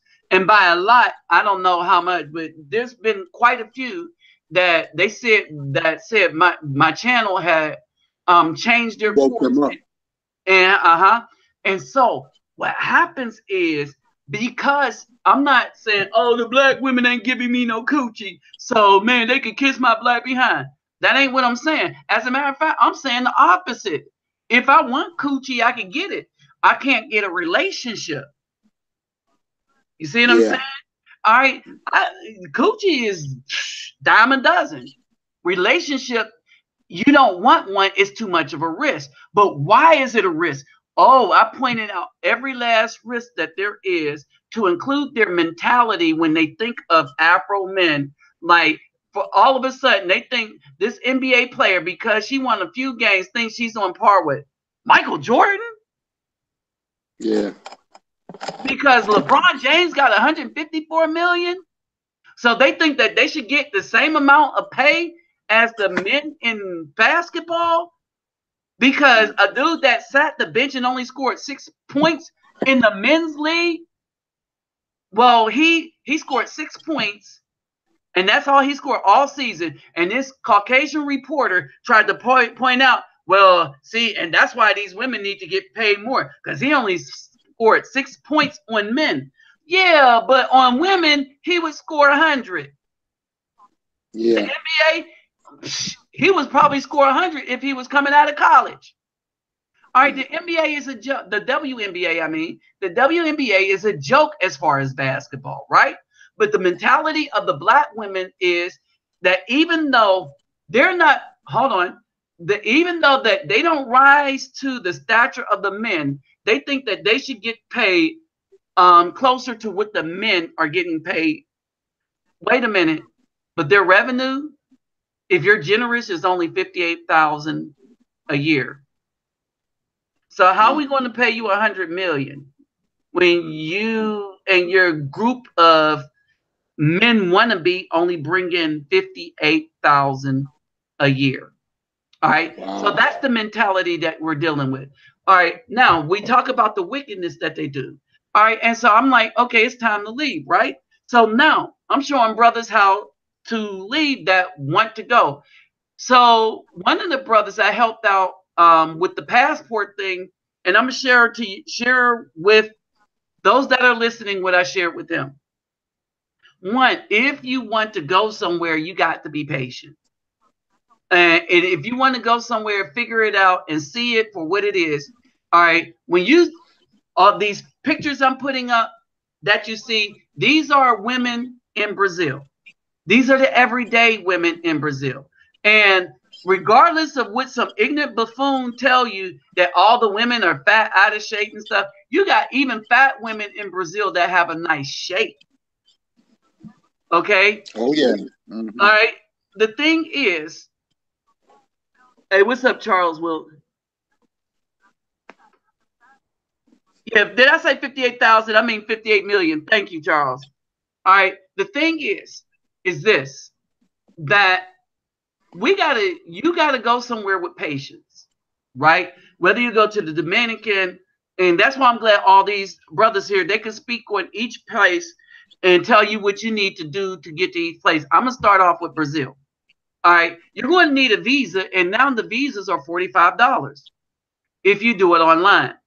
Now, when I went and I was talking to the lady at the Brazilian consulate in Houston, all right, she was telling me about retiring and other different types of visas and stuff like that for longer term. And even marriage. If you marry a Brazilian woman, you can get a visa over there, right? But you got to be careful of that. You got to make sure that the woman you get is the one that is your standards. And this is what I mean by that. If you're a non-religious person, you're not going to have a problem. All right. But I'm a deeply spiritual person that has a relationship on kind of a non-human level that allows me to know things, right? And I don't break that relationship. It's like I have a relationship with the Most High to the point that I understand that the Most High isn't an individual like Jesus or God or something like that. I understand it specifically in such a different way, which is why my understanding of the commandments and what their purpose is different from other people. Okay.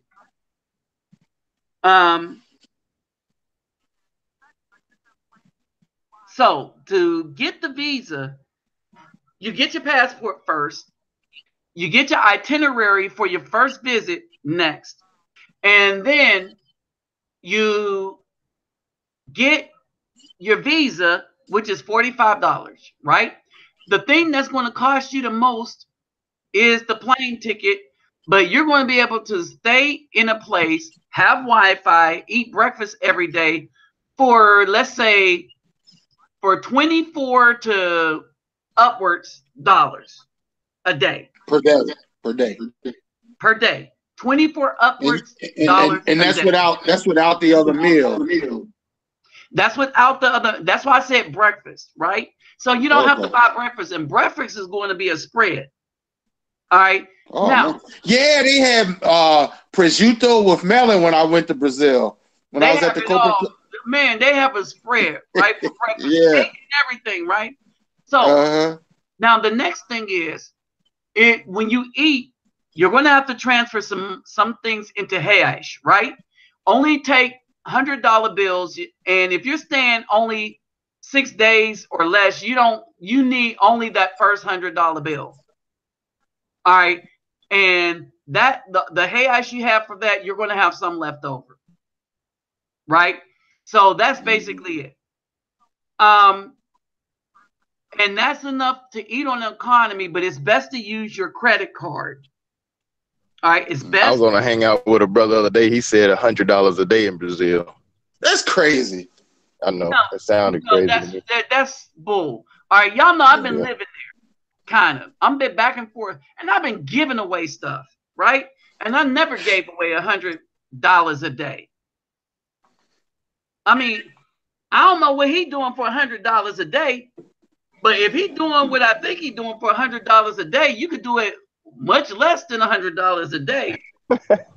Yeah, I think I'm gonna put it to you this way. I think he was talking about basics for $100. All right, hold on. Let's get real. All right, can I get real? Can I get real? We men here. Can I get real? Can a brother get real? Him. Excuse me if I make noise. I'm letting my dog out. Okay, so let me get real. All right. Some dudes go and they gonna want to do what they want to do because they used to doing it all the time at home, and they gonna look for spots to do it. And if you're walking anywhere downtown Rio, you're going to run across people that's going to invite you to do what you want to do. Even they want to hit that 4x4. Yeah, you want to hit the 4x4, right? And even when you want to hit the 4x4, it ain't going to be no $100 a day. All right. And I'm thinking, look, when I went to Argentina, it was $7 an hour for a woman, and if you wanted 2 women, it was $14 an hour. Okay. I mean, you could have a booty budget of $21 a week, and you be set more than what you would ever do here. All right, now here's the thing, and there, let me just say this. There, so somebody will approach you if you're walking downtown a bit, right? But it's not going. Nothing is $100 a day. Yeah. I've yet to spend $100 a week. Hold on, wait a minute. Let me take that back. I went there on a trip to stay like 14 days, and I still didn't spend $100. Right? All right. Now, here's the thing. Now, because I buy stuff for people and take candy and stuff when I go to the NGO so that we can eat before lunchtime, snack on something. Okay, I spend roughly about 100. No, I can't even say that. I think you try for purposes. Huh? You're doing it as a mission. You got these other guys that are doing it as a vacation. That's why they're saying. But no, even if I did it as a vacation, right? For me doing it as a mission, I spend more money than they would as a vacation. You see what I'm saying? You're talking about you spending on the children. Huh? You talking about you can spend on the children and still not spend $100 a day? Yes, I'm spending on the children because a lot of stuff I bring myself, like the soccer balls, right? All right, and so basically, this is how this goes. All right, so all the stuff like candy and stuff that I get for the children when I stop in Loja Americana. All right, Loja is the store, right? American store, Loja Americana. I'll stop in there and I'll get some like load up on Snickers or something or Oreos or something like that, right? And so that will last me maybe a week, and I'm still not at $100 yet. All right. Now, if I want to eat on the at a restaurant and just eat for myself, I still wouldn't be at $100 yet. If Lord have mercy, to get the carne, and so understand this. So on the street vendors, they grill this, they grill steak, chicken, pork, and stuff like that, right? So understand this. Chicken is frango, all right?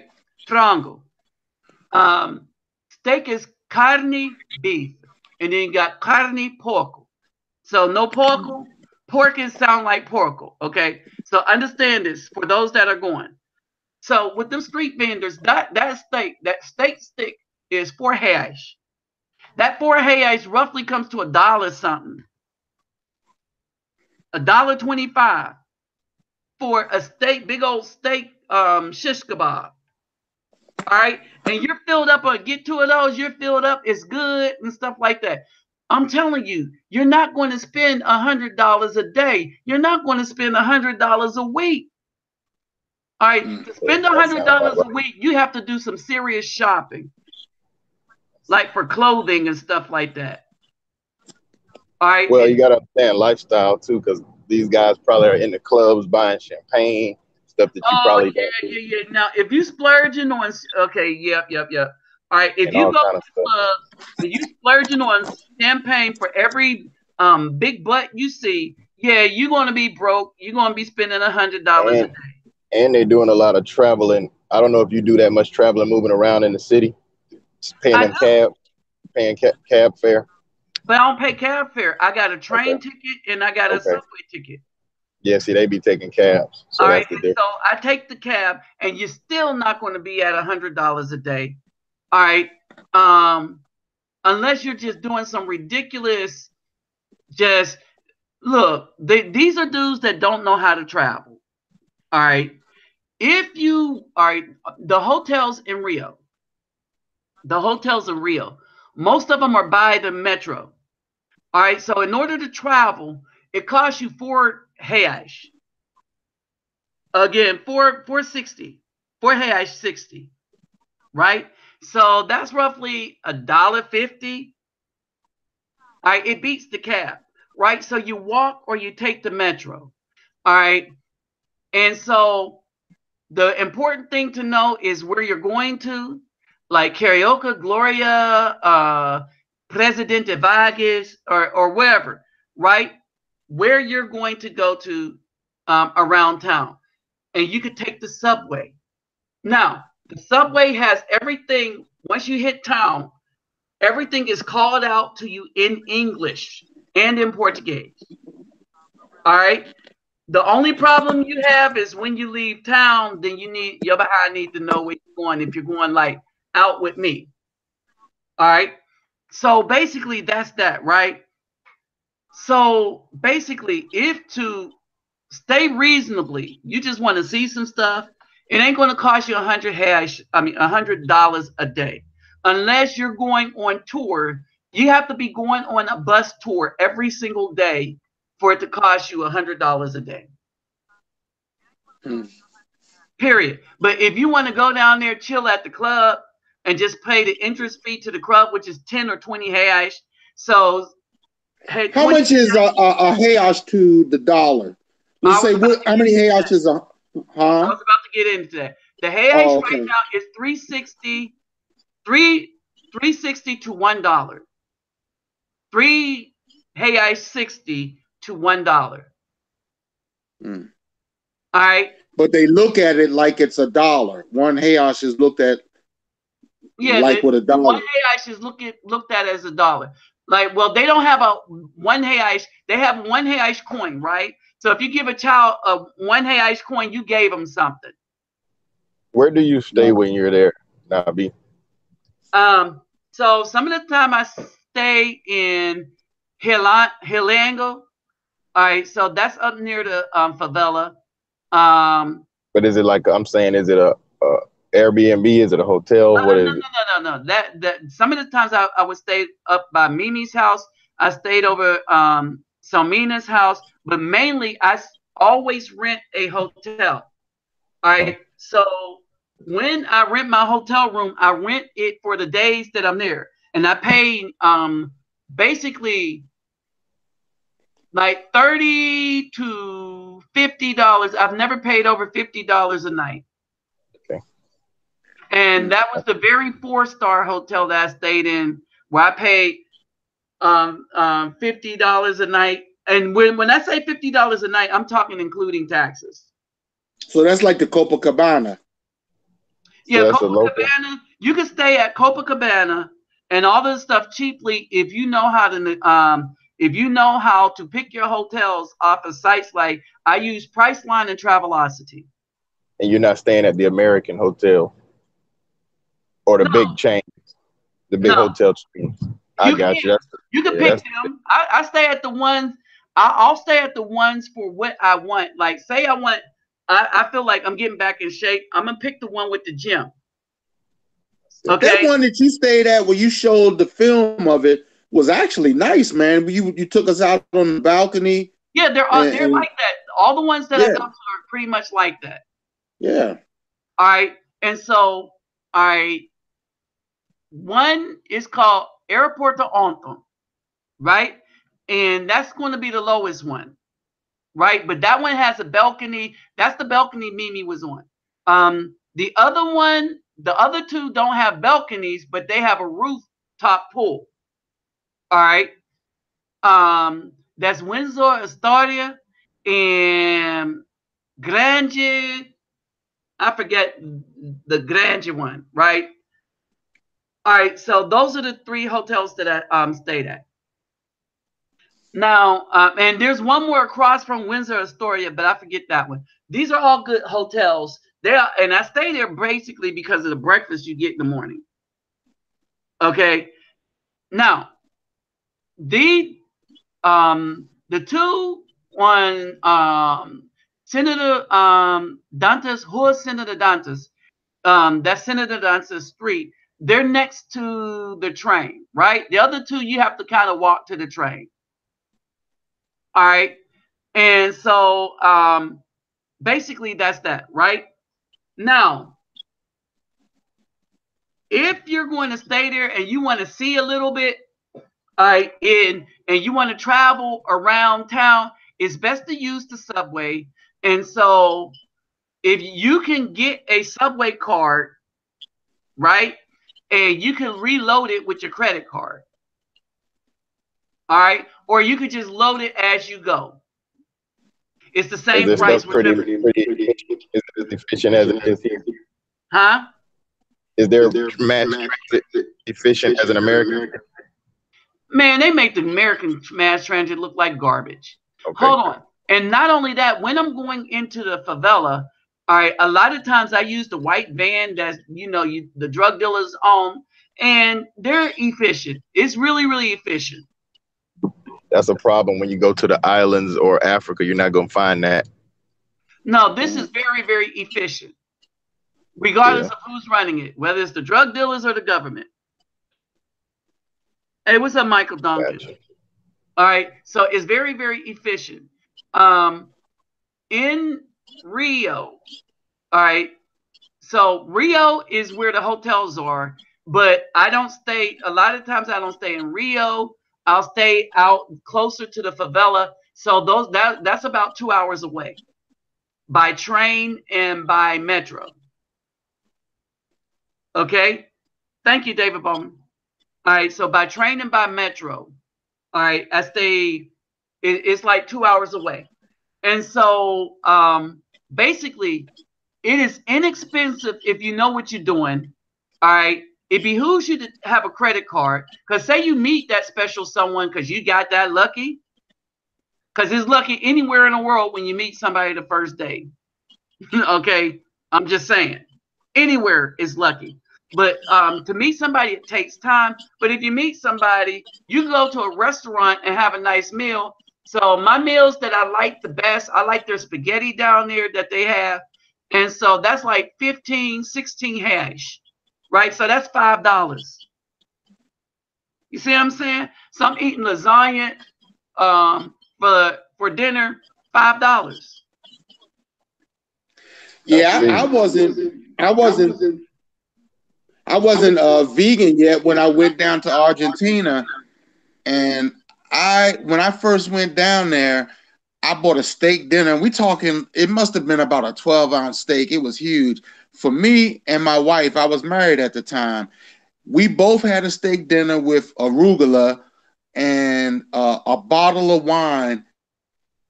The bill came to $5 US for two steaks now and a bottle of wine. I left a $5 tip, and my wife told me I was crazy. It was too much money. Yep. Yeah, and that's the thing I do. I tip them a lot. Yeah. Yeah, because when you tip them good, when they see you come into the restaurant, especially if you come often, they fight to get you. Mm-hmm. Yeah, and so I mean that's basically it. So Guy King, what do you have to say about the islands? First thing I gotta say is guys gonna have to stop sleeping on the other islands because everybody talks about Dominican Republic and Puerto Rico. There's so many other places brothers can go. That's the first thing. You've got the Cayman Islands, you've got Anguilla, you've got Dominica. Most brothers haven't even heard of Dominica. These are all places where they look like us. I Have you suggest seen going that there. television show called Death in Paradise? Nope.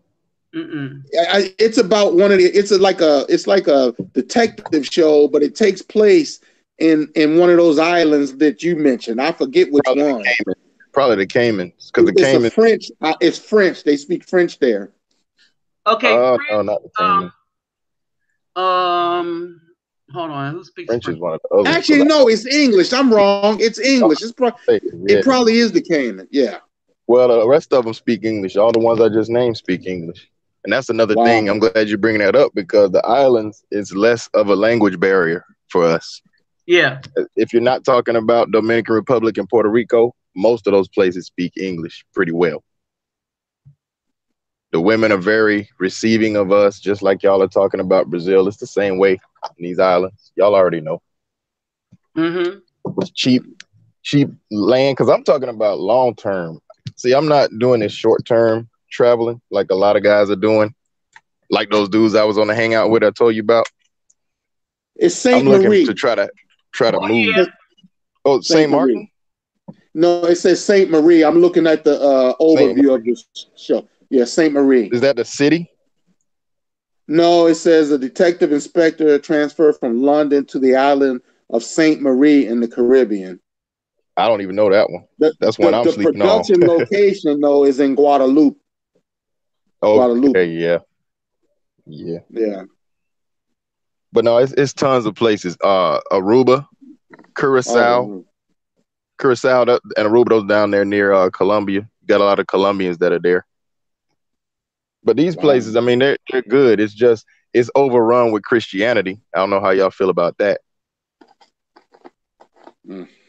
Overrun, and a lot of them do have crime, but you can escape the crime. The thing is staying out of the cities. Just like I was telling you about Ethiopia. If you go out there, go to the country towns.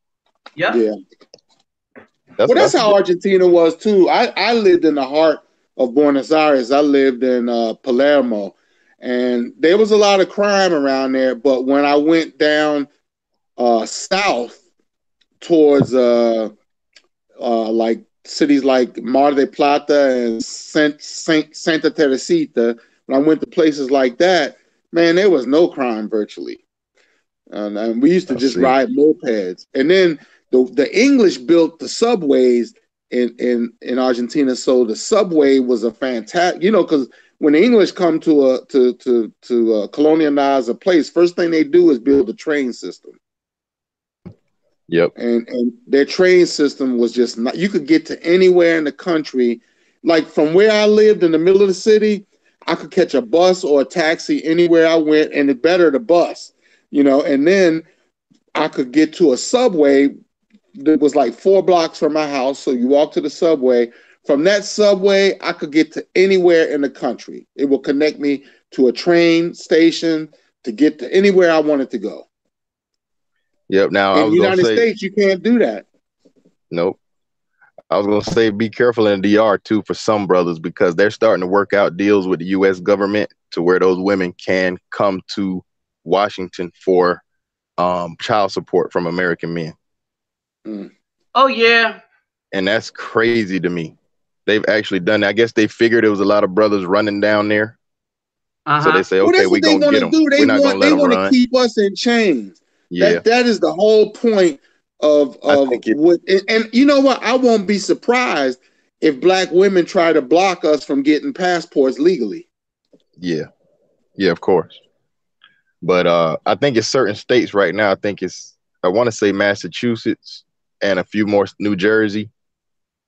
I know for sure those. I think that's what I was told, where they can get child support from you. So Wow. be careful in DR. Well, Yeah. here's the Far thing. uh The Dominican Republic is still part of the United States, isn't it? Is it not?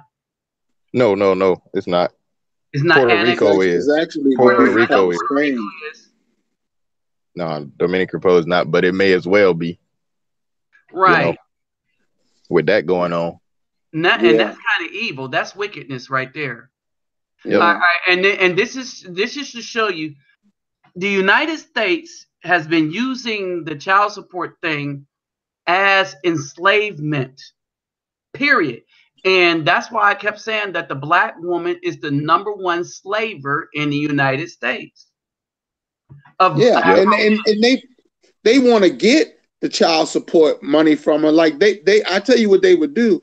They would allow them to come here to sue you and take the money out of your check, but you won't be able to go back there to see your kid. exactly, because Right. it's never been about right or anything. It has been about enslavement of the Afro man. And one of the ways that they can enslave him is by making sure he never has the income to be able to travel. Remember, I keep telling people and trying to teach people that money is a tool. It's not something to be lauded. It's not something to be sought. It is simply a tool that you use to get stuff done that you want to get done. And most Period. of these Negroes with money are enslaved in the mind because they don't even want to travel. I know dudes doing way better than me that I can't get to go on a trip with me. Right. Because they were taught fear. And that's why the money is no Yep. good in their hands. But that's what the state wants. Um the Caucasians want a lot of money so that they can have the power to wield it.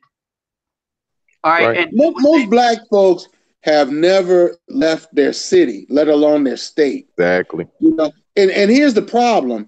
You know that I see with it is if you are afraid to leave, then you basically it doesn't do you any good. The money. Now I got to say about Africa before I forget. Africa is a really East Africa. The countries I named earlier, those are good places to go if you're trying to start a business and you want to get a business up and running fast without a mm, lot of paperwork in your way, slowing you down. yep, Go there it to is. Tanzania, Uganda, Ethiopia. You can get a business. You can fly over there today and have a business running tomorrow. Yeah. Wow. That's something to think about too for people who are actually trying to move. Because we got to differentiate. You got guys that are just wanting to travel, and you got guys who hope to one day permanently leave, and those are two different demographics of Right. men. And hold on, and it's how you leave too. So and let me chime in with this one. So Africa, you can start a business easier than you can in Brazil. However, Brazil, if you're going there to retire or relax and Brazil is good if you already have a steady income, all right, of at least $2,000 a month, right? If you have a steady income of at least $2,000 a month, actually, and you can live very highly as a king, the kind of thing there with $2,000 a month. You can do that. You can do that all over Africa and in all over the islands too. Yeah, and so, but the thing is, you need to have that already, whereas Africa, you can go and earn that. You see what I'm Yeah, saying? I Well, it agree. That's true. depends because I wouldn't go to Africa looking for a job. I tell you. No, you're talking about a business though, Business, yeah, Oh, a right. business. opening up something. Yeah, Yeah, if Yeah. you open up, so Africa is easier to go open up a business, but if you already got like if you're like I'm military retired, so I got that money, and so I can go retire in Brazil easier than it would be to retire in Africa. And the reason being is that the systems in Brazil, plus the things that I like to do, lends itself I mean, the transportation and everything lends itself easier for a person that wants to retire and not worry about anything. But if you need to make money to move out, then go to Africa. And like he said, East Africa, I would stay away from the West Africa, except for Zimbabwe. And stay out of the South Africa, because you already know that. That goes without saying. Yep. South Africa. That's the worst. That's probably the most racist nation on earth besides here. Yep. Gotta be. Yeah, but what they getting ready to do, there's going to be some turmoil popping off soon. Sure is. I agree with what they're doing. I think they need to do it, but I don't want to be there while they're doing it. Here's the problem. I'm afraid that the rest of the African nations are not going to help those Black South Africans. I don't think hold on. Here's the thing. The rest of the African nations don't need to help the South Africans. This is something they're doing itself. The only time that the rest of the African nations should just barge in and help the South Africans is if other nations. Oh, and they are. No, that's my point. Other nations are going to help those whites. You better believe it. All right. And when the other nations help those whites, the other Black nations should come down there and say, yeah, now. And that's what I'm afraid will not happen. I think, hold on. I'm going to say this, and this is why I keep touting Zimbabwe. Zimbabwe, after they got rid of Grace, right? All right, Grace went to South Africa, and Zimbabwe has ties to South Africa, so they'll come. Then the people that ride Zimbabwe's coattails, because of the legacy of Mugabe, they'll come, right? So I don't think South Africa will be as alone as you think. Who I think won't have anything to do with them and try to stay out will be Ghana and Gambia. I think you're very, very optimistic. No, well, I only named 2 countries. I know Zimbabwe will go help. Nigeria is not going to help either. No, I don't think Nigeria would help. Kenya might. Nope. Yeah, I think Kenya probably would. But you know what? Here's the thing. Kenya won't help because they got a U.S. base there. I didn't mean to cut you off, brother, but that U.S. base that Obama put over there, that's going to keep the Kenyans from helping anybody Black. Yeah. Now, you know what? I don't know. That brother over there that is pushing for this land reform, he's time enough for him. So, and here's the thing, and Nabi, you might agree with this. I think this is a move that's sanctioned by the Most High. I think they're going to get the help they need because this is. I think it's a Most High move. No, here's the thing, and God King, this is why I say this. All right, so there's a lot of stuff that I follow, and me and you talk, so you know that I'm deceptively more knowledgeable of things than people think because they discount what they shouldn't because of appearances, if you know what I mean, right? And so so a lot of the undercurrent things that were going on that we did as policies, I was kind of in betwixt, kind of had some knowledge because of not very personal involvement, but because of my position, it lended to that, right? Not only that, but we started getting a lot of people that in the military. You'd be surprised at how many people from Africa are in the military and not from, again, Gambia and Ghana, right? Now, the thing is, the apartheid things, when we stopped, British Knights used to be a shoes that rivaled Reebok, right? Mm-hmm. I remember that. British Knights when we said we wasn't going to play Sun City, when we boycotted the products, British Knight took a bigger hit than everybody is because they decided to double down and be with F.W. de Klerk. Okay, for those who know who he was the president of South Africa when Mandela and them made the deal to end apartheid, right? I used to march in D.C. in the 80s for that, so I remember.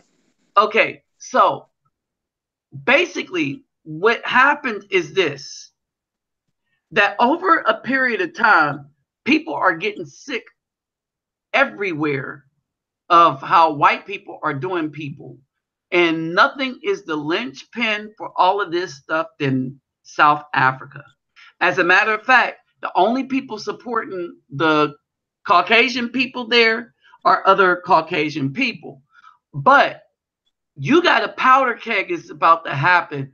And I can see it within my African friends, which are from some of the countries that I mentioned.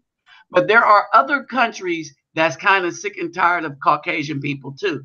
That's not Ghana. That's not Gambia. That's not Kenya. And that's not Nigeria. I don't expect them to do anything. Those 4 countries right there, specifically. But then you got like 80 more, and you got the smaller countries. And when you got enough of the African countries there that can make life a living hell for anybody with pale skin, you got a good reason to not do anything. And then they're sitting on another powder keg in the United States. You saw that preacher in Uganda that got arrested for hitting on that the people in the hotel. Did you see that? The white guy? Yeah. Yeah, hitting on the people because of Jesus. Well, yeah, but that was his excuse, you know. And they could have dusted him off and he wouldn't know what hit. They were just really, really all right, but he got arrested, right? Yeah, they locked him up. Yeah, these people are tired.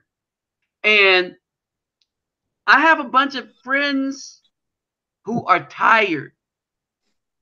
You understand? And it's the same. I'm going to tell you how I see this. It's the same way I saw that Trump was going to win. I don't think this is going to end well for Caucasian people if they keep pushing that button in South Africa. It's because not only do you have the tribes that would unite, right? So you got 3 main tribes in South Africa, right? And they alone will come together to wreck some stuff, right? And then the Zulus, oh my Lord. Okay. You got Zulus maintaining their Zulu spirit in their dances and traditions, right? You got the Reed dance and stuff like that. That started a new tradition. The Reed ceremony and the Reed festival, that's a relatively new thing, right? But what they did was they inserted a rite of passage to try to maintain that virginity is a good thing with their girls there. Think about that. All right. Then the rite of passage with the Zulu stuff, the Zulu dances and stuff. I featured some of that stuff, all right, in some of my videos. Here's the thing. I don't think that they would be able to deal with a unified Black people or Afro people that's unified against the minority there, no matter what they bring in. And when they bring stuff in, they're going to have to bring it enough to where people will see it as evil. Yeah, and you know what? They if they bring them in, they're going to be the ones that wind up killing the white folks there, because the white folks there will not survive it if they bring it in. You know, I got some friends down in South. You saw that video that I did of Nubia Soul, right? She's a South African artist. she's her boyfriend is the guy that did most of the remixes for me last year. So I kind of keep up on what's going down there through them, and I just don't think, a lot of people will die from it. In fact, he came, the guy from that party came on and said, we're ready to die for this. That's why I think it's going to be a problem. Guy King, like, we thought Vietnam was going to be a cakewalk. Well, the reason why it wasn't is you had many of the people that were ready to die to get rid of us. Yeah. And you got South Africans ready to die. They're so tired. They are ready to die to get rid of the white people. I sure hope so. And they don't have as many black people in our military now. Black people are starting to stay out of the military because of Trump. No, Trump don't have it. Trump don't. The military, black people are getting out of the military, and I'm gonna tell you this: it's not because of Trump. Trump is the best thing to happen for us that's working in any capacity as far as the president. Now, keep in mind that all presidents are corrupt to the bone. You got to be president. So Obama was president. But the worst thing to happen to the military, to black men and everything, the reason, I'm going to tell you this, and I want y'all to understand me. The reason why a lot of black men and men, period, were getting out of the military was because of Obama. Strictly because of Obama. Obama ruined the legacy and the standards of the military in such a way that he made it not worth it for men to come in. A lot of men were going into the military because it was the be the man thing, tough drill, basic training, this, that, and the other. Obama allowed LGBT and other women to come in and change the standards to where there are really no standards. They allowed the military to be picked apart with stuff that we had to do, like sharps training and stuff like that, to where you couldn't say nothing to anybody, really anybody. You couldn't really, you had to watch how you yelled and stuff. When you got an Air Force female white sergeant coming on YouTube, risking her career to say she's tired of leading black women, then you got a problem. And the problem is the black woman. I couldn't say that while I was in the military, but I sure as hell can say it now, right? And it's women, but primarily them, because a lot of them are causing trouble, and it's not even worth it for the men to even have a black woman as a woman, because as soon as they get deployed, the woman is getting with Pookie and Ray Ray, and they're using the hell out of them guys. They coming back to no car, no house, and a bunch of bills. Credit cards run all up. And the Army forces you to give a power of attorney to your wife. And so they've been using the hell out of them with the mentality that Obama gave them, that it's all about the women, F the men. And Obama said that himself, F the men. He hate black men. All right. Really, he said, F them. All right. And so where do we go from here? And that's the impression we get based on his policies. Right. Well, I guess the white boy's gonna have to step up and go in there and get in the military. Hold on. They started leaving because of Obama too. All right. All this when Obama put all these open LGBT policies into play, the men, period, the white boys, the men, period, start leaving the military. The military. You think they'll start to draft again? People, they will not. They can't. Oh wow. They can't start the draft, right? It's because the people will so just fight against the government from doing that, because they're going to look at them as the one that broke the military anyway. They're going to look at Obama as the guy that he literally broke the military. He broke it in such a way that it became the most ugly racist entity on the face of this planet, simply because of his policies, especially regarding the LGBT. Now, there has always been LGBT in the military. It's just that they had the same rules as everybody. Certain conduct you kept in your bedroom, certain conduct you kept in military stuff, right? Well, what he did was allow them to, in uniform, do stuff was what that was not allowed to be done in uniform before. I don't understand why gay people have to go out and announce their gayness anyway. I mean, I don't care. It's the underlying policy, right?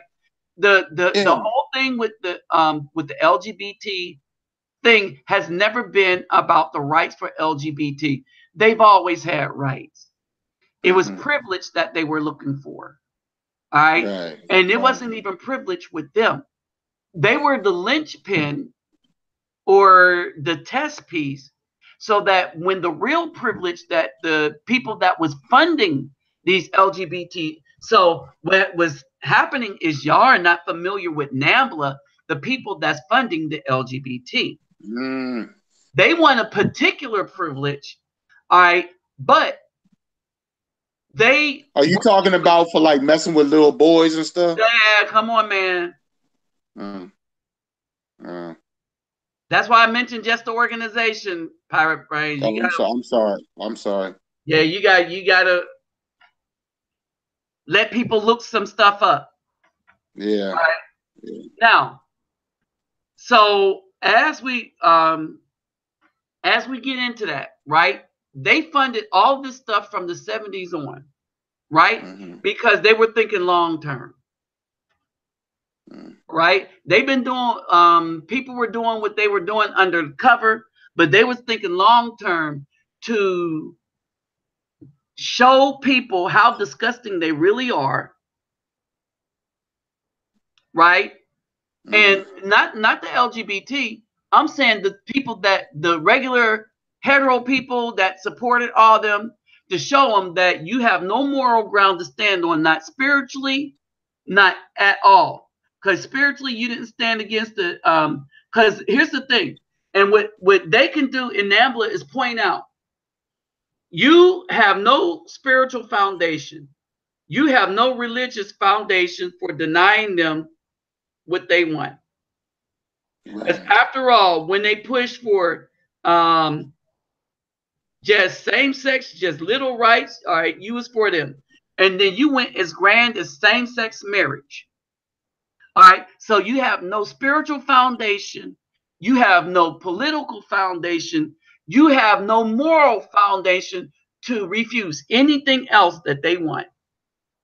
And so now anything that anybody wants to do, because nobody stood against spiritual principles, they's like, oh yeah. And you know why they went? And they went through the women, and primarily the black women, to get all this. Y'all saw the video I put up where the lady said they went off her phone line, which started all these laws. And now she found Jesus. Y'all remember that video I put up, right? Yeah. Okay. And so they went through the black women and used the black women to poke a hole in every argument that anybody would come up that would come against these people. And really, there is none left anymore. There is no argument left. The United States people stood for everything that a community wanted, to the point where their children will not know what gender they are anymore. Basic biology. Yeah. They got it to the point where the United States questioned basic biology. No other country on earth questions basic biology. But you better believe that all these European government-run companies will, or countries will. And it starts with us, right? Here's the thing. You asked me this, God King. Why do I think Brazil is the best place for us to go? And I told you my answer. You remember it? Oh, yeah, that was a good answer, too. All right. In Brazil, and for reasons that I'll leave between me and God King, but y'all just have to take my word for this. In Brazil, the reason why I like it so much is that if you are an Israelite that live according to the commandments, you can live the life that the Most High intended for such a man, right? And you can live that life because, one, it's a minimalist society. We're going to the beach, and let's just be real. Going to the beach and love making is the thing, right? They don't need fancy cars for that, right? Brazil is a place that likes to relax when it's time to relax. They have a 6-day work week. All right. But when it's time to relax, you go to the beach, family, really important when you find that, right? The darker the hue, the more into family and the less jacked up the people are. And what I mean by people, in that the darker hue people have a culture and stuff. And so long as they're not led by the woman, and in Brazil, the women are led by the men so far. All right. In order to do that, one of them, $3 assassin. All right. So in order to do that, right, the place has to be built a certain way where it's protected from certain things, right? And Brazil is that place where it is protected kind of from, let's say like this. You're not going to go into Villa Alianza and talk about y'all have toxic masculinity. Well, you know, a lot of black women are starting to go down to Brazil now. Right. They are, but only to run interference on the Afro men. Mm. Man, but are they successful at that? Huh? No. Are they being? They'll be successful in Rio, kind of, sort of. But here's the thing. When you get to the serious trouble spots, all that stuff will go to hell in the handbasket. I'm finding out now that the black LGBT chicks are chasing the Dominican women now, trying to get to them before we can now. Oh, yeah. And so that's crazy. I tell you, it is a war of unrighteousness. These women are so wicked and malicious that what happened is a lot of the thirst mongers, right? They have the women all in their stuff. Hold on for a second. Hey, what's up, bruh? Hey, man, I'm good. How about yourself? I'm good. I'm good. I'm on a live stream right now.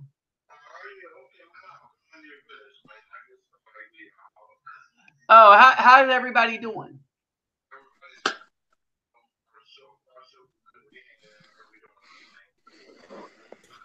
Yeah, them LGBT, they down there hardcore though. They offering to buy homes and cars for these Dominican women. Oh, okay. Yeah, that's all right. They see us going down there doing stuff and starting families, so they think they can jump on it. Yeah. Okay. All right. All right. Later. All right. All right. All right. So yeah, and that's the thing. What was happening is you got the wickedness of the BAW. That is, they're not simping. This is an outright war on righteousness, right? And what happened is these women started to understand that we're finding happiness somewhere else. And I kept telling y'all they're working hand in hand with the supremacist system that has been dredging us and keeping us down for so long. And so their next cut is to go down to countries that are vulnerable to this kind of action, right? Now, here's the problem with Brazil. All right. They got two things to fight, and that's culture and language barrier. All right. And if they go down there LGBT, Brazil has enough LGBT to absorb them into their culture, but still keeping that culture separate from the people that are family, quote unquote, God-fearing we will put a cap in your behind if you bring that stuff across a particular line. And they did that. They literally did that to one of those women. Remember earlier this year? When did that happen? Earlier this year, it was a black Brazilian LGBT government lady, and she was trying to get racial laws passed. So she was like supposedly pro-black, but she was using the pro-black thing. The truth was she was actually pro-LGBT. Right. They assassinated her down there. It probably had a lot to do with that Soros deal, because he got into the black issues, claiming they were, with the Black Lives Matter, but really it was a cover for LGBT. That's right. It's all any Afro, any black issue. Let me say this: any black issue that anybody gets into that is female led has nothing to do with black or Afro or melanated people. It has only to do with those females, and those females are there getting paid is because they want to help the Caucasians destroy Afro peoples. Period. And have you noticed? We're not talking about just stuff, but we're talking about our belief in family and all the rest of that stuff. They want it gone. Why? Because they're not happy, and misery loves company. And they're seeing that the Afro men are bringing happiness to women in other places. And we're not worshiping them. As a matter of fact, the opposite is happening. All right. They're seeing us in a positive light, and these women don't like it. So we left them alone. Right. And so they want to spoil this, and that by any means necessary, they will try. Man, let me tell you what happened even in Tanzania, one of my favorite countries. I ran into a sister that was there with her American man, her American boyfriend. They were on vacation.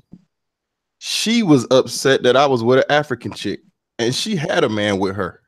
That's how bad they are, man. See, that's how bad it is with these women. It's like, if you happy with your guy, why are you in? Yep. Why are you in your drawers? Because it's worrying about what you doing. It has always been about controlling us, because we are their slave, basically. Isn't to us, to them, to them.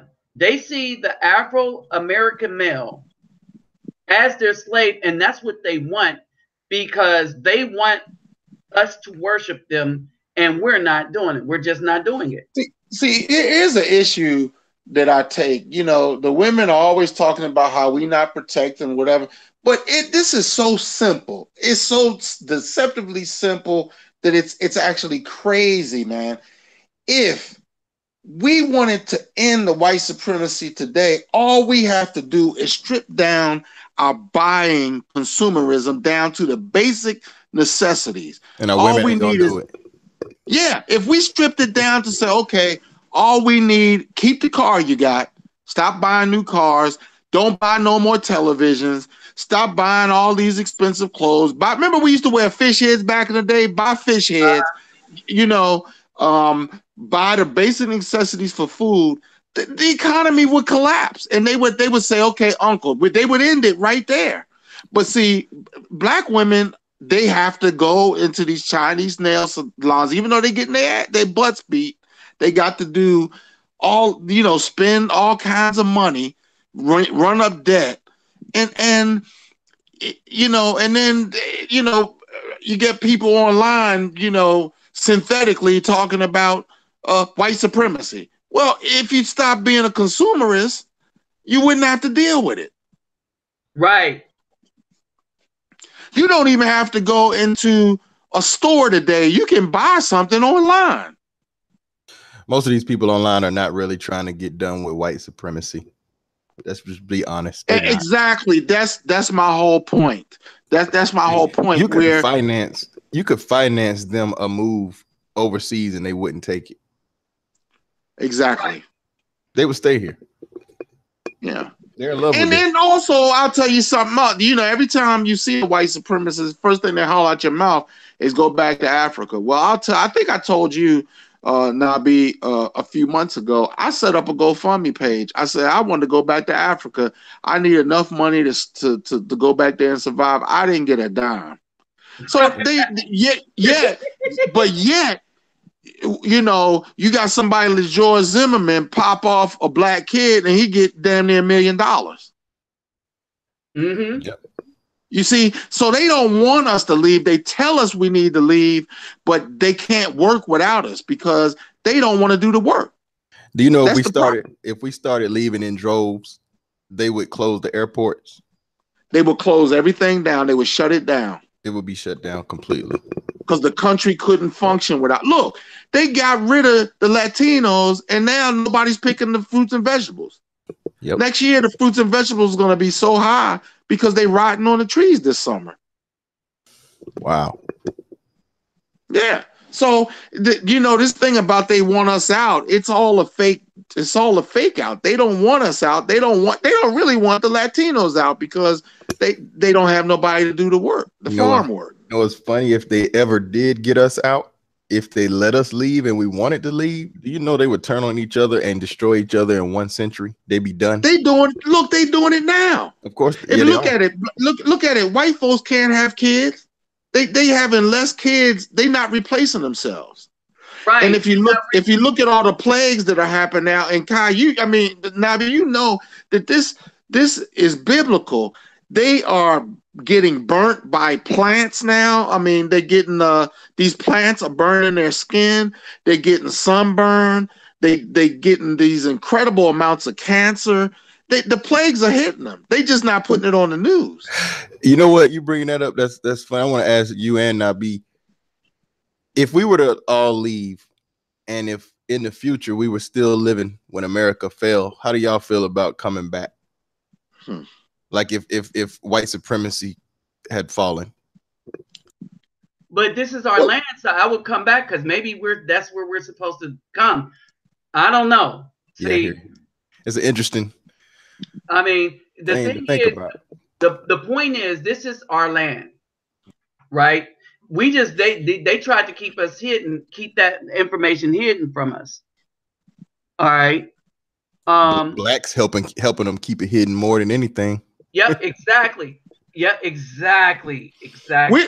I'm Cherokee on both sides of my family. I know I'm mixed, but my great grandmother was pure blooded Cherokee on my mother's side, and my great grandmother on my father's side was Cherokee.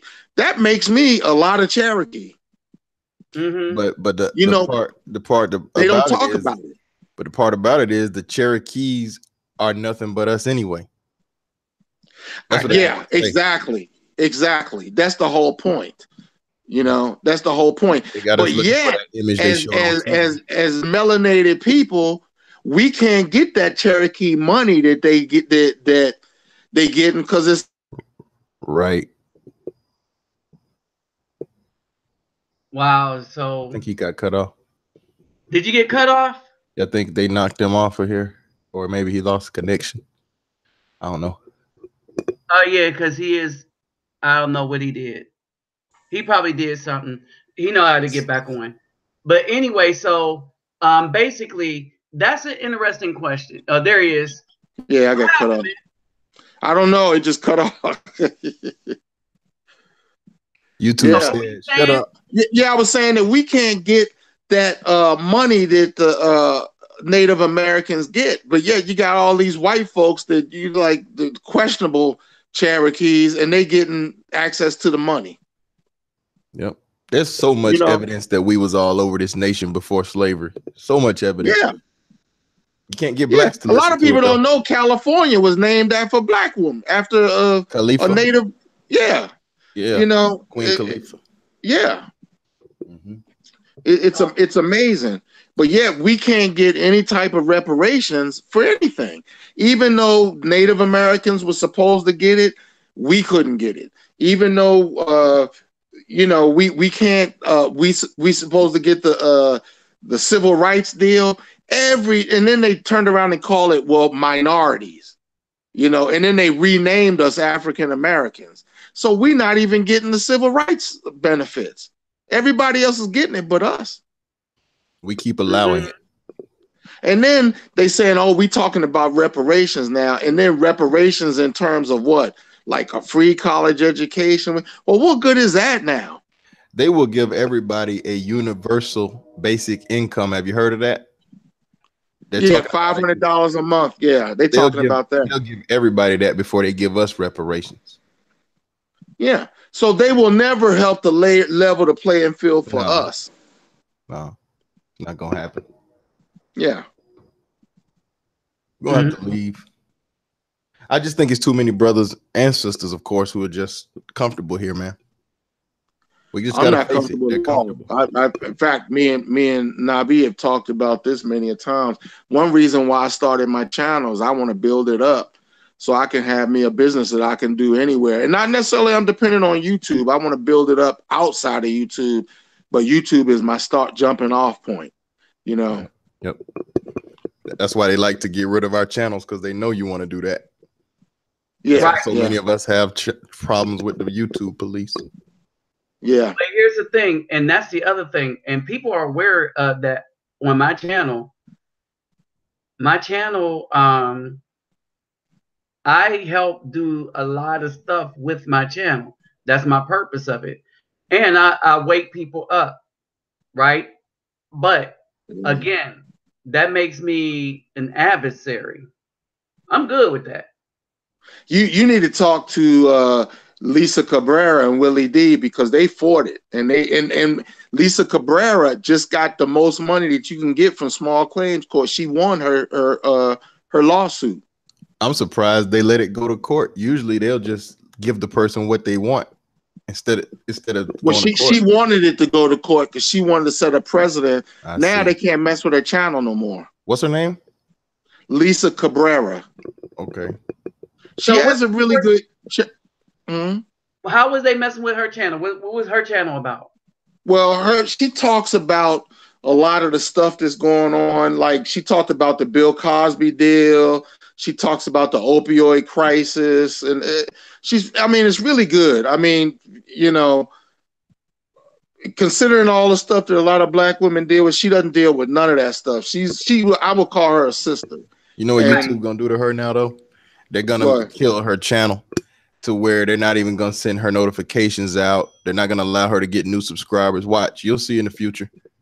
They can slow your channel down from natural growth and still, quote unquote, keep it up and running. You know what I'm saying? Mm-hmm. They do that to a lot of black people. Yeah. Like they're doing me. Yeah, they've done it to you. They've done it to me and plenty of others. Yep. Yeah. Keep it up, but they don't have to ever. They can cheat your videos. In other words. Yeah. Yeah. That's probably what they're gonna do to her. Yeah. I don't know about by her winning this case. It might be they might not want to fight because they know that she's willing to fight. Like, you got other sisters like Radical Sister. She just gave up. She didn't fight. I think you really have to fight and take it to court, because they cannot call Nabi's channel hate speech. They can't do it because he's only telling truth. It's not hate speech. Now, they might not like what he's saying. Hate speech means you're a melanated man talking real. That's hate speech. Yeah. But it's possible to win it. I mean, Willie D won. Willie D has said far more detrimental stuff than what Nabi has ever said. He made a whole video about cooning. Mm-hmm. Yeah. You know, and he got his channel back. But that's because they knew he made that big fuss and had that press conference and all that. Yeah. That's a little different. And they tried to block the volume on it. You see what they did? Oh wow, I didn't see that. That's crazy. Yeah, you would go to it and then it was distorted. You couldn't even hear it. And I went on several different videos to hear it, channels. Oh, wow. Because people were reposting it. You could not hear the audio. Wow. I believe it. I believe. Oh, yeah. That is true. But and I'm gonna tell you something. A lot of the reasons why I thought about I fight them my own way, and I'll fight them. I'll do this fight through other people, but I kind of like my channel small. All right, and y'all know I've said that before because the donations I get help me do what I want to do as far as the donations I get, right? With When you my get channel, over, huh? when you get over 2,500 to over 3,000, that's when you start getting serious trolling. Right, So and I feel you on that, keeping it small. and so every time I get 5,000, like when I get 5,000 and stuff, they start attacking the videos, right? But the people that's really support my channel are the very ones that follow my channel every time I put the channel back up. All right, I'm not making. Google has stolen all the money that I made, right, and prevented me from making any more money, even though I meet the standards, right? But that's okay. I get my help from donations, right? So the things that help me the most with the children is when somebody donate to my PayPal me on my thing. And I've been having brothers step up. I put a GoFundMe up and come to our surprise. Y'all know that that GoFundMe only raised $195 to save some children for a school to keep them from being shot at. But you know, Don't care. that hey, what's up, Daniel? That that doesn't have the flair of somebody being shot by the police. Yeah. And those children are still living. A thug being shot by the police. Yeah, thug. Right. So those children, yeah, because the dude that was shot by the police that was taking care of a what was he? It was a little white boy. Well, he wasn't little, but he was in the middle of the street, and the Afro man who was a physical therapist was trying to see to his knee. The police came by. The dude laid on his back with his hands up in the air, and the police shot him anyway. While he's in the hospital, there was no marches or anything for this man. It made the news because he was being a good Samaritan, and white people came to his aid to put it on the news. There was no marches or anything. Oh, you shot this man that was trying to help this boy. Yeah. But see, and that's. Are you talking about the one where it was like actually it was a white boy that was kind of retarded or something? Yes. Yeah. Yeah, I saw that. That was about 2 years ago, wasn't it? Yeah, in Florida. Yeah. There was no marches, no nothing. Had it not been on the news, it's just ridiculous. Yeah. All right, and so that ain't on white people. Yeah, I got to get ready to run, brother. Me too. Let me say this real quick. Another place I think guys should maybe consider is American Samoa and Fiji out there in the Pacific. Right. You got people that look like us out there. Didn't Fiji just have an earthquake or a volcano or something? I thought that's not Fiji, is it? No, I think it was Fiji. Somebody just did. It's not Fiji though. No, because I'm talking to people out in Fiji right now. I'm planning a trip soon. I'm sure they would have said something if it was a volcano. But I want to go to they speak Spanish. What did I call it? It's South America. I want to go to Colombia. Not Colombia. Panama. I looked it up. San something. San Salvador. That's in Central America. Yeah, it's in Central America. This place, but yeah, Guyana is another one we should check out because there's another place where they look like us. Right. What's that north That's of in Brazil? Africa, though, isn't it? Guyana. Guyana is where Dr. Sebi died. Yeah, it's close to to Nicaragua. No, it's close to Brazil and Colombia. Yeah, it is. Oh, okay. I didn't know that. I want to make it down to Brazil. I got to get my funds right though. That's why I'm building this thing up because I'm building up my music. That's why I'm doing so many songs. I'm doing one song a week, man, and I haven't missed a week. You know, I got to get on the grind, man. I've been sick too long. Y'all have a good one, brothers. I got to run. Costa Rica. That's where I want to go to. Costa Rica. Which your? Oh, I heard Costa Rica was nice. What's your channel, GK? I'm not even doing videos no more, but I still got my backup channel up just in case I do want to. It's GK the Sigma Male. Oh, I'm already subscribed to your channel. Yeah. Okay. All right, man. Yeah. All Y'all take right, it easy, so fellas. y'all, we about to bust a move. Thank y'all for showing up. All right, hope y'all learned some stuff about some places to go and what we do and things like that, right? So y'all don't forget to subscribe. Don't forget to subscribe to my other channel. If y'all care to donate, if y'all care, please donate to my channel. My PayPal me link is in the description box. Remember though, take care of home first. Take care of yourself first, right? You're supposed to donate to people out of your abundance. So if you don't got it to give, you shouldn't be giving. If you don't got it to give, don't worry about giving. Share the video.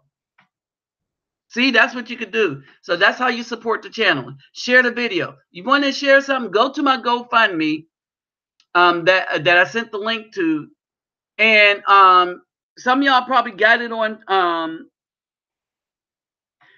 Hey, Santos, como vai você? Some of y'all probably have the link. Ah, você no Brasil? Ah, legal, legal. Você fala inglês? All right, and so some of y'all have the videos. I mean, some of y'all have the link and stuff. Just share the links. That's all. Share the links to the videos. Share the videos. You don't have to do too much. Ah, você fala português. Não tem problema. Eu falo português. Eu não melhor. Eu não muito melhor, but yeah, um pouco de português. Onde vive você?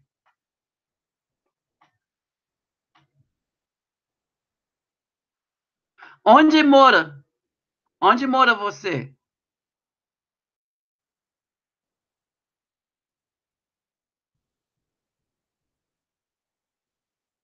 Ok, mora no Brasil. Ok, mora para no Brasil.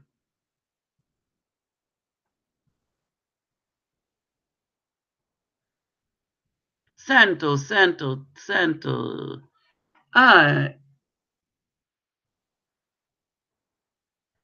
Eu pensava você mora no Rio.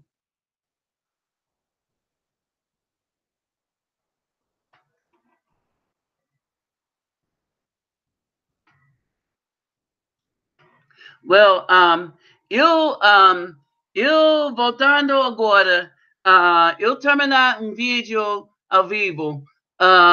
So, para esse tempo, subscribe no meu canal. Subscribe no meu canal no YouTube, aqui. E próximo tempo eu faço um vídeo ao vivo. Você tem link. Entende? To everybody else, all right, I'm busting a move. I'm out of here. Don't forget to subscribe, share the video, and everything. I'll holler at y'all later. It's been real. It's been real nice. And thank y'all for showing up. All right. So with that said, I'm out. Peace, love, and soul.